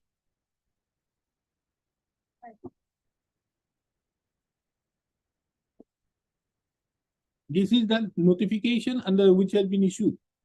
Required for the public purpose and so under Iman. Standard measurement of 958. This is the dark number. This is a declaration under section 6. So with the declaration under section 6, the land already vests upon the government of 1 bigha 3 kathas. Okay. This is the very land. Now what he wants, which you are trying to aid, he wants the, look here, the land which you have taken possession is not 958. You have taken the possession of 12 and 17. I want to return back the 20 lakhs to you. Kindly give me my land, the land which vests in view of section 4(6) notification. Because with the section 6 notification, the land already vests by operation of law. You don't need to pass an award. So the land which is vested upon you, kindly give it back to me. Now, is the government willing to part with 2 bighas of land for 20 lakhs? So tell me, if you want, I will record it. No, we'll record it. No, what is there? We'll record it. FD commission is not necessary. I am only asking you. Record has been called for. It is not necessary. Only thing I want is whether you have paid the compensation for these 2 kathas of land. That's all. That's all. Only that. Let us limit this thing. It is otherwise a very small thing, which has been made very complicated, and for which the matter has been pending for the last 13 years. What do you want? Make it more further complicated? I take instruction and also. When? Next Tuesday. Only that, whether the amount of compensation has been paid or not as regards LA case number 6/1989 to the petitioner. And if not, when are you going to pay? That's all. Nothing more. I make submission if anything that is there, my lord. That will let off. There's nothing else to submit. That is the only thing. Once that payment has been made, matter ends. Because there is the direction. Isn't that? Mr. Bhattacharya, you have read the affidavit. The affidavit is very clear. And madam, you have also not looked into it. He has filed a writ petition earlier for getting compensation. That amount has been direction needs my application direction, my lord. Now he wants the land back. You are willing to pay the land back?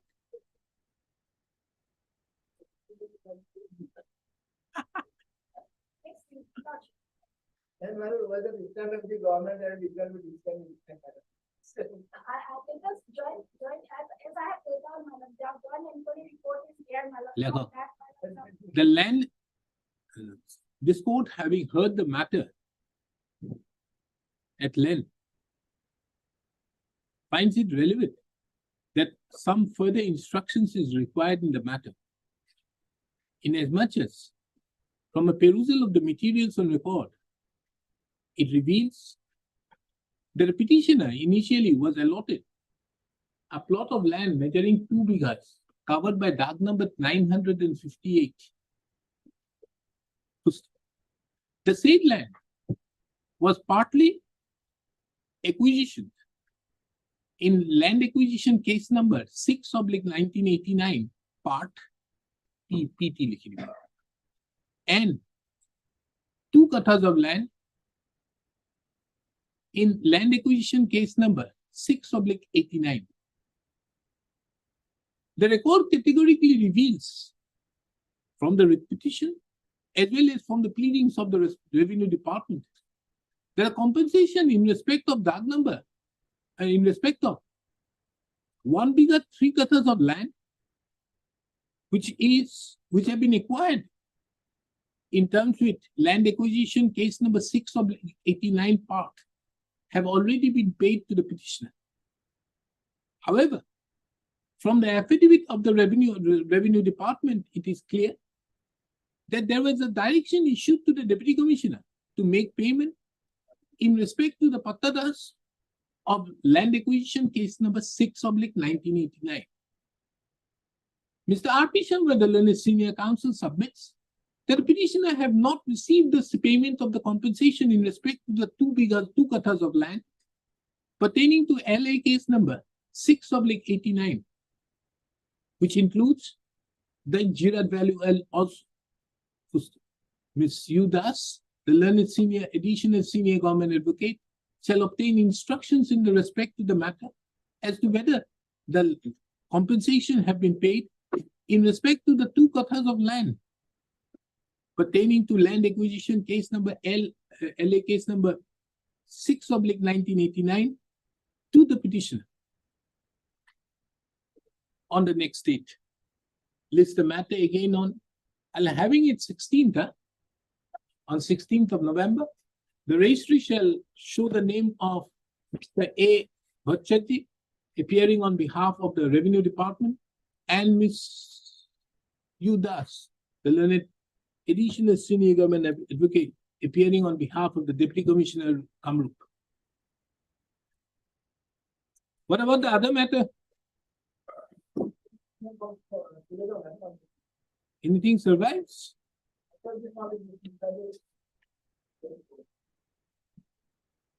Hello.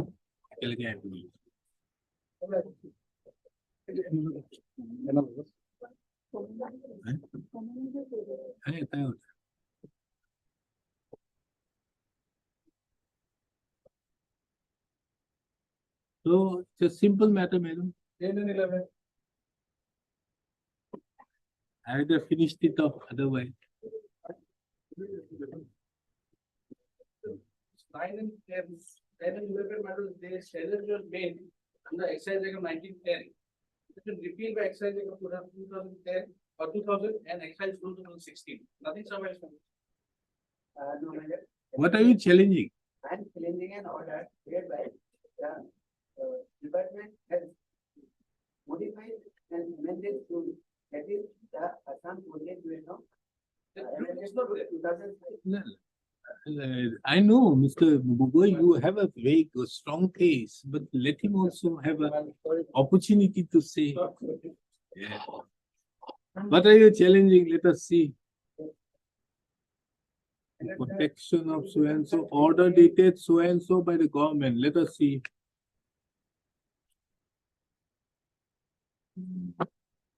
Issue rule calling upon the respondents not to give effect to the executive order dated Iman issued by the secretary Iman and the executive order dated Iman. Refund the excess amount to the petitioner received from the petitioner unit as computed in the representation. Yes, what is your case? Tell me. My lord, my Well, case let us is, take up the matter of centenary. Okay?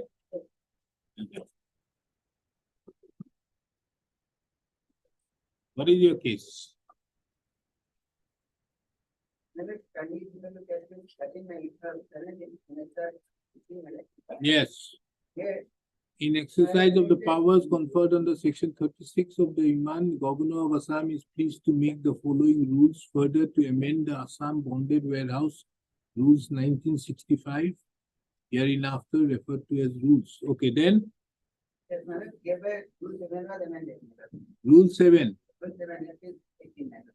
Okay, the principal rules for the existing provisions of the rule, the following shall be read. Appointment. The Commissioner of Excise shall appoint such excise officers and establishment as he thinks fit to the charge of the bonded warehouse.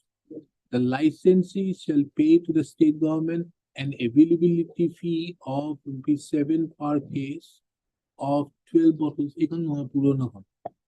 12 bottles, 7 per case of 12 bottles of IMFL of the size of Iman by Iman for the service rendered by the excise Iman or attached to the bonded warehouse. Yes, now, Now, my lord, next step is 19, my lord, another order, I have explained that order.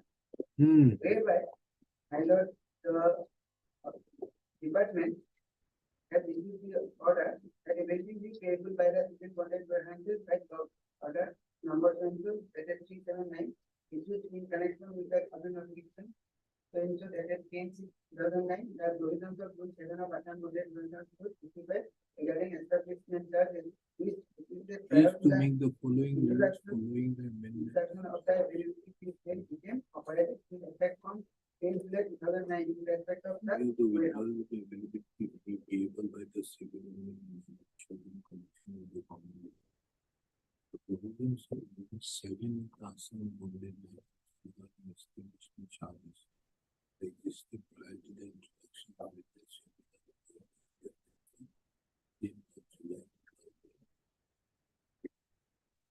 10th of July 2009.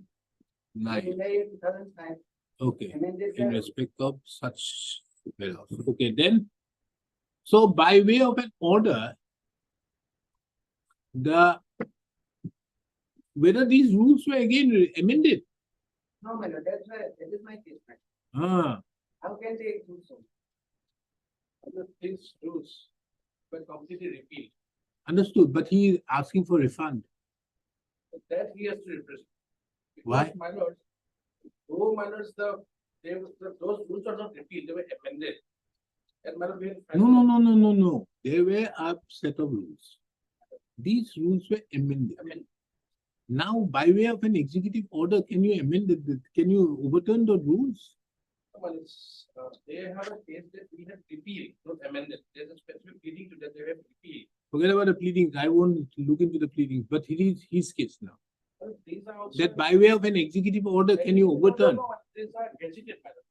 That order was also gazetted. No.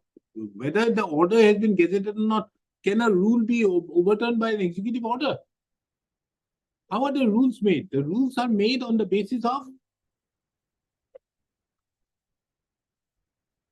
How are the rules are made? The rules are not made of, these are not executive instructions. This is an executive instruction. All. Now, পুরোনো কিতাব। এই কোন code পাবো জানে? Assam excise act. নেই, এগুলো না, এগুলো পুরোনো না। এগুলো নতুন।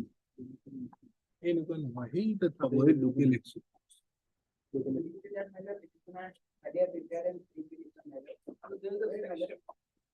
Corresponding section of section 77 of whole act, which says that all rules, states and notifications shall be published officially within the official publication shall have effect as it enacted in this act. Understood. But what is the stage of a rule as well as an executive instruction? Are you saying that both are at par? No. Then But since this is done under 166, 166, but the rules is done under the statutory rules.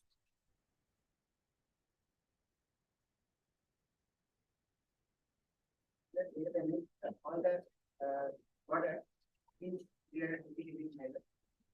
It has been tried to be the standard.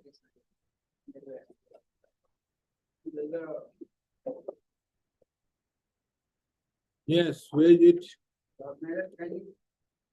Effective in one manner. Huh? Look at the copy of the order.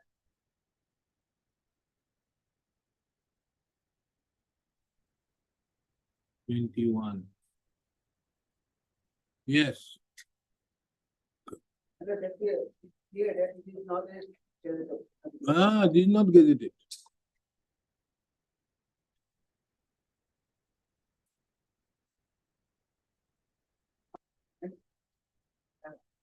Effective in manner, another order is next manner.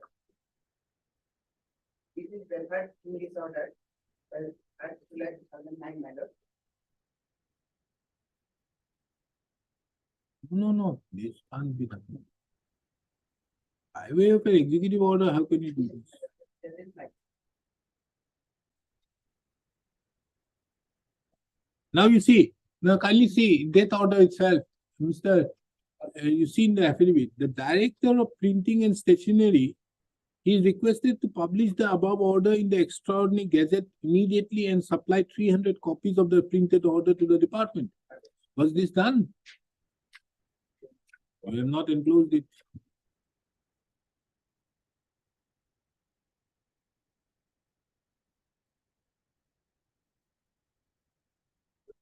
benefit can be listed by the government. Huh? The government can give you, it just depends whether it is asking for refund or not. My submission is very simple. But under, they are also operating. And now there are new rules by that, they have to pay it out.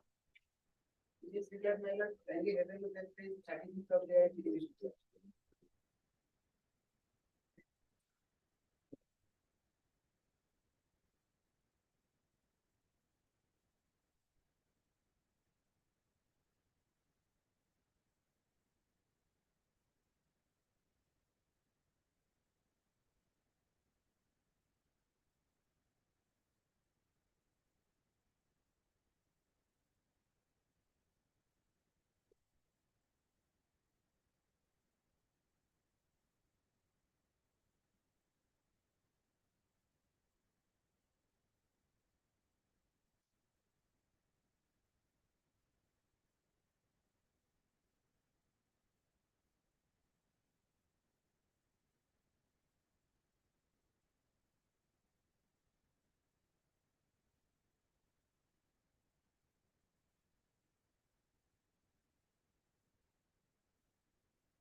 No, there was no stay.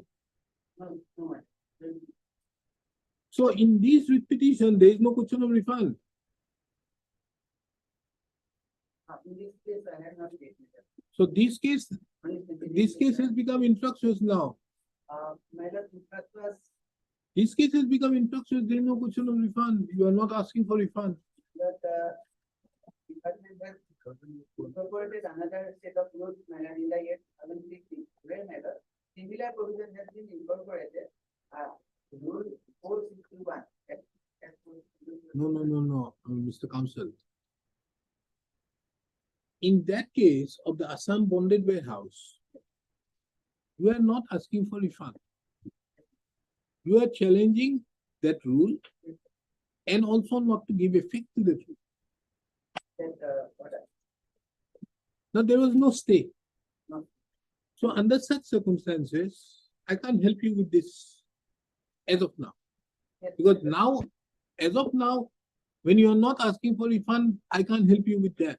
Yes. But in centenary, I can, if there is any refund arises. Isn't it? These 45 rules, these rules were made under what?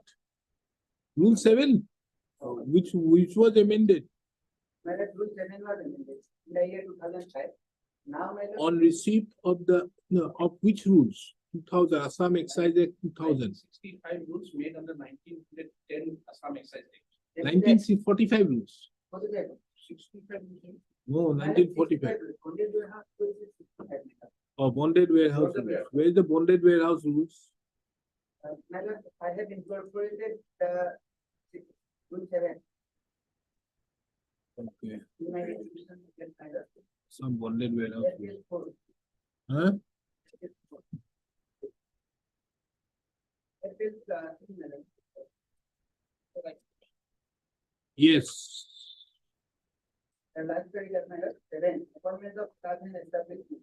The Appointment of staff, the commissioner, apart from various provisions set forth in the rules of provision was made under rule 7 of the rules to the effect. Which is, the commissioner of excise shall appoint such excise officer and establishment as things with the licenses and pay to the state government. At the end of each calendar month, such establishment charges have been determined from time to time by the excise commission. The cost of the establishment shall include pay and allowance of the as well as leave salary and pension. The union need to pay the basic pay, grade pay, dearness, and others. The result, they had to contribute some money to the salary and the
When did you close down? My lord, in the year 2013. How do you know? Lord, I have not any document in the. No, where have you mentioned that in 2013 you have closed down? No, my lord, Then?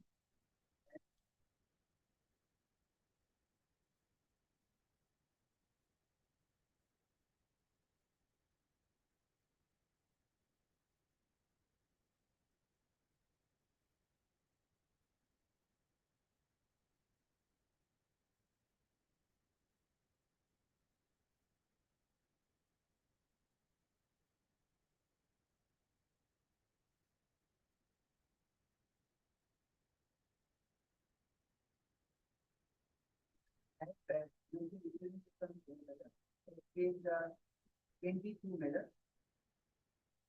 Measure E measure. I have given all that calculation for the measure that I have already given.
Other case, was this present case.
Yes.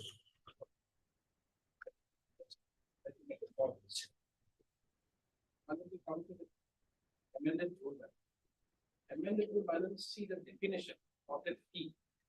Availability. No, what has happened? It's, fee Rule based. 7. Rule 7 also language manual, it's doesn't change of nomenclature. Madam. It's a charge which is paid for the services. Pre-amendment also excluded the charge which was paid for the charge services, and in the second. After amendment also, whether this availability fee is also defined in the charge for the services of the officers of the excise department. Yes, madam. That is no problem. I amendment has been heard upon it part of.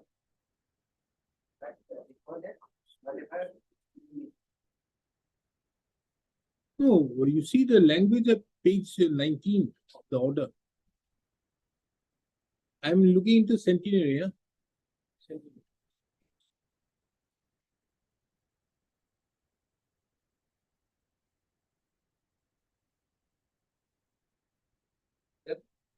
One test it fails to meet that are applicable because it was not notified. And it What does it mean, this order? notified, my lord. Forget about notified or not notified. I'm asking you, what is the extent of this order?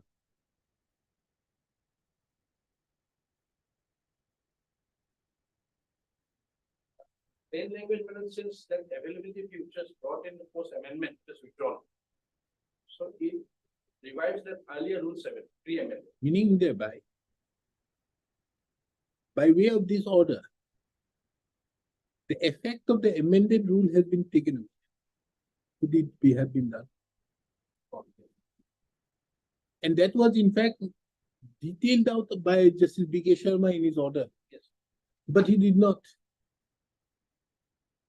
See that order. Kindly come to this paragraph.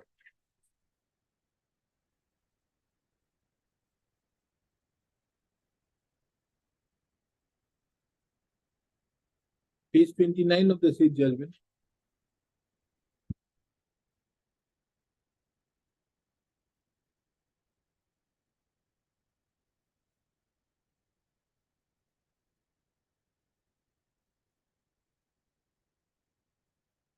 Page 29, this paragraph, as projected in the petitioner could not bear the ever increasing in so and so. This is his specific submission.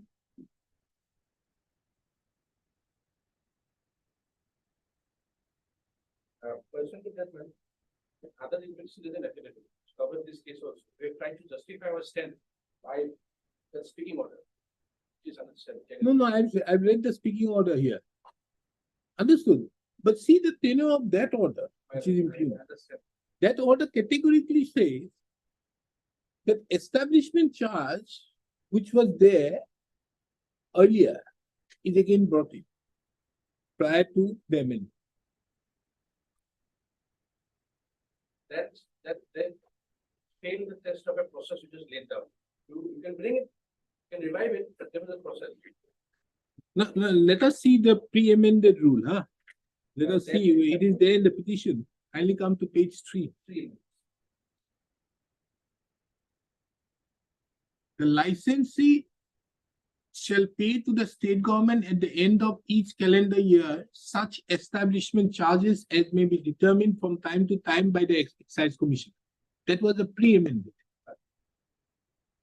Then the amendment happening is this: the Commissioner of Excise shall appoint such excise officers as the licensee shall pay to the Iman an availability fee at rupees per case of so and so. So what was done? Earlier it was an establishment charge, now it is an availability fee Depending upon on the stock. quantum of production or the stock available. So this is an amendment to the rule. Yes, because to the next one, is very correct. To bring in that amendment, to tinker with the amendment, there should have been a procedure which was laid down to bring it par with the notification or an act. And perhaps it is admitted that. And if you see this is B.K. Sharma's order down below, kindly come to page 29.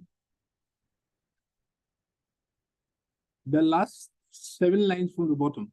According to the petitioner, by such executive fate, the authority of the exercise cannot bring back the old provision in view of the amendment to the aforesaid rules of 65 as referred. In this regard, the petitioner has referred to Annexure 5 representation made to the commissioner by which a prayer was made to withdraw the demand on establishment for the period from so and so to so and so for additional bondage so and so and to refund the establishment already paid. Now, then you file the counter affidavit. Counter affidavit is completely silent on this. How you have stated. The amendment made to enforce on so and so, however, referring to the notification by which an ad valorem in lieu of excise duty was introduced, it has been stated in the counter affidavit that the said notification came into effect from so and so. Accordingly, according to the respondent, the said notification superseded all previous notifications regarding additional fee. Ordered so and so. Consequently, the provision of Rule 7 of the aforesaid rule in respect of establishment which existed prior to so and so shall become operational with effect from so and so. Meaning thereby, but can you, by an executive order, take over this? And then kindly see the last paragraph, the last but one. The other question which is to be determined is as whether the amendment brought by the Assam so and so would have been rendered inoperative by subsequent notification followed. The respondent have also referred to the order dated so and so. As regards the claim of refund and so, amendment brought about for the amendment could not have been rendered non-operational by the subsequent notification. The stand of the respondent in their counter affidavit is that the said representation of the petitioner is under consideration of the state in view of that. So everything was done and then Pass.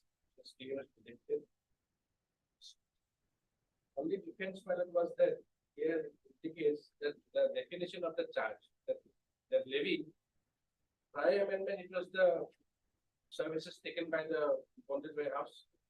Also, the availability fees also, though it's levied on. now what I do, I say that it couldn't have been done by this man. Other expedition, I'm not touching it because there is no question of refund. So that I'm not going to, it has become infructuous, what he has asked for. In the meantime, there was no stay, nothing remains in that petition. In this petition, what I propose to do is hold it that he couldn't have done it by way of an executive instruction. The rules could not have been amended. So, under such circumstances, on the basis of that, the representation which has been submitted revives and to be considered within 30 days. I think that is the best to best, isn't it? Okay, I'll dispose it of today itself to get the order tomorrow. Huh? I like to conclude the matter because the 16 rule has introduced funds for this action. 461. Where that rule 7 has incorporated here. No, we are not concerned with that because you have closed down in 2012-13. So after that, why should I look into 2016? The moment I look into 2016, it will have again bring in another Pandora's box. Better change hands, man. 3% selling of the changed. Now, If Mr. Gogoi was there, then the matter would have been disposed of. Huh? Because this has to be brought to an end, this entire thing. I'll dispose it of today itself. That the other one has become infructuous in view of that, because what you are asking, there was no interim order. So because the moment otherwise, if I open it, this will again open some other. But here I will declare the law that this shouldn't have been done by this imposition unless it was gazetted. I give you the liberty. If it was gazetted, then obviously by operation of that, what is that rule? You said, na? Section 36. Some bonded warehouse rules, 1945. 65. The 1910 Assam Excise Act. Under Bonham rules 19. Section 75. Huh? Section 75 of Excise Act 1910.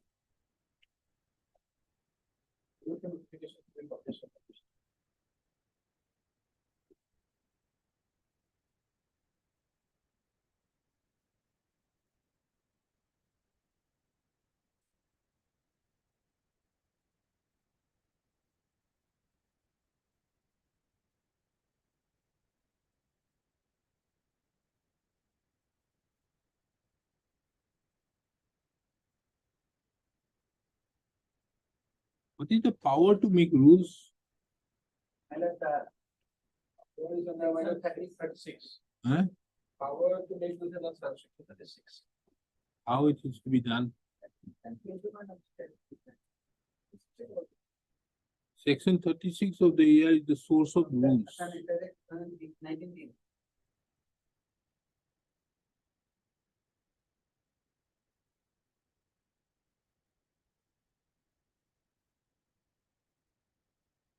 The state government may make rules for the purpose of carrying out the provisions of this act or any other law for the time being. In particular, without prejudice to the generality of the state government may make rules regulating so and so, so and so, so and so. The state government may make such rule regulating the terms of the condition. While framing rules of this act, the state government may provide from time to time for reservation of so and so. Any rule favoring them be given retrospective from such state as may be considered necessary.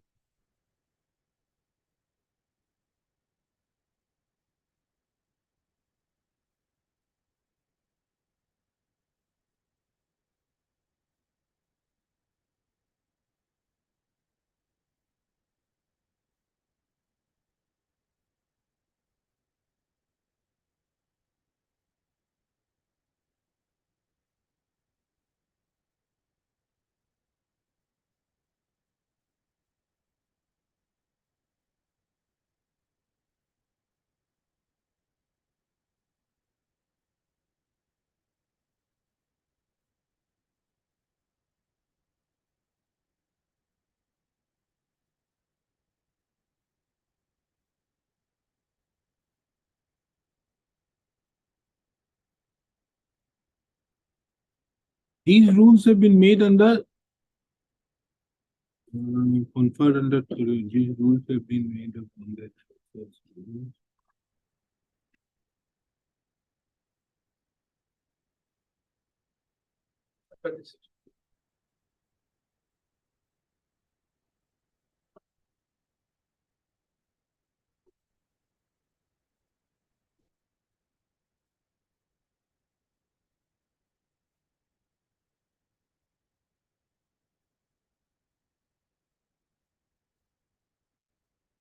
So these rules have to be gazetted.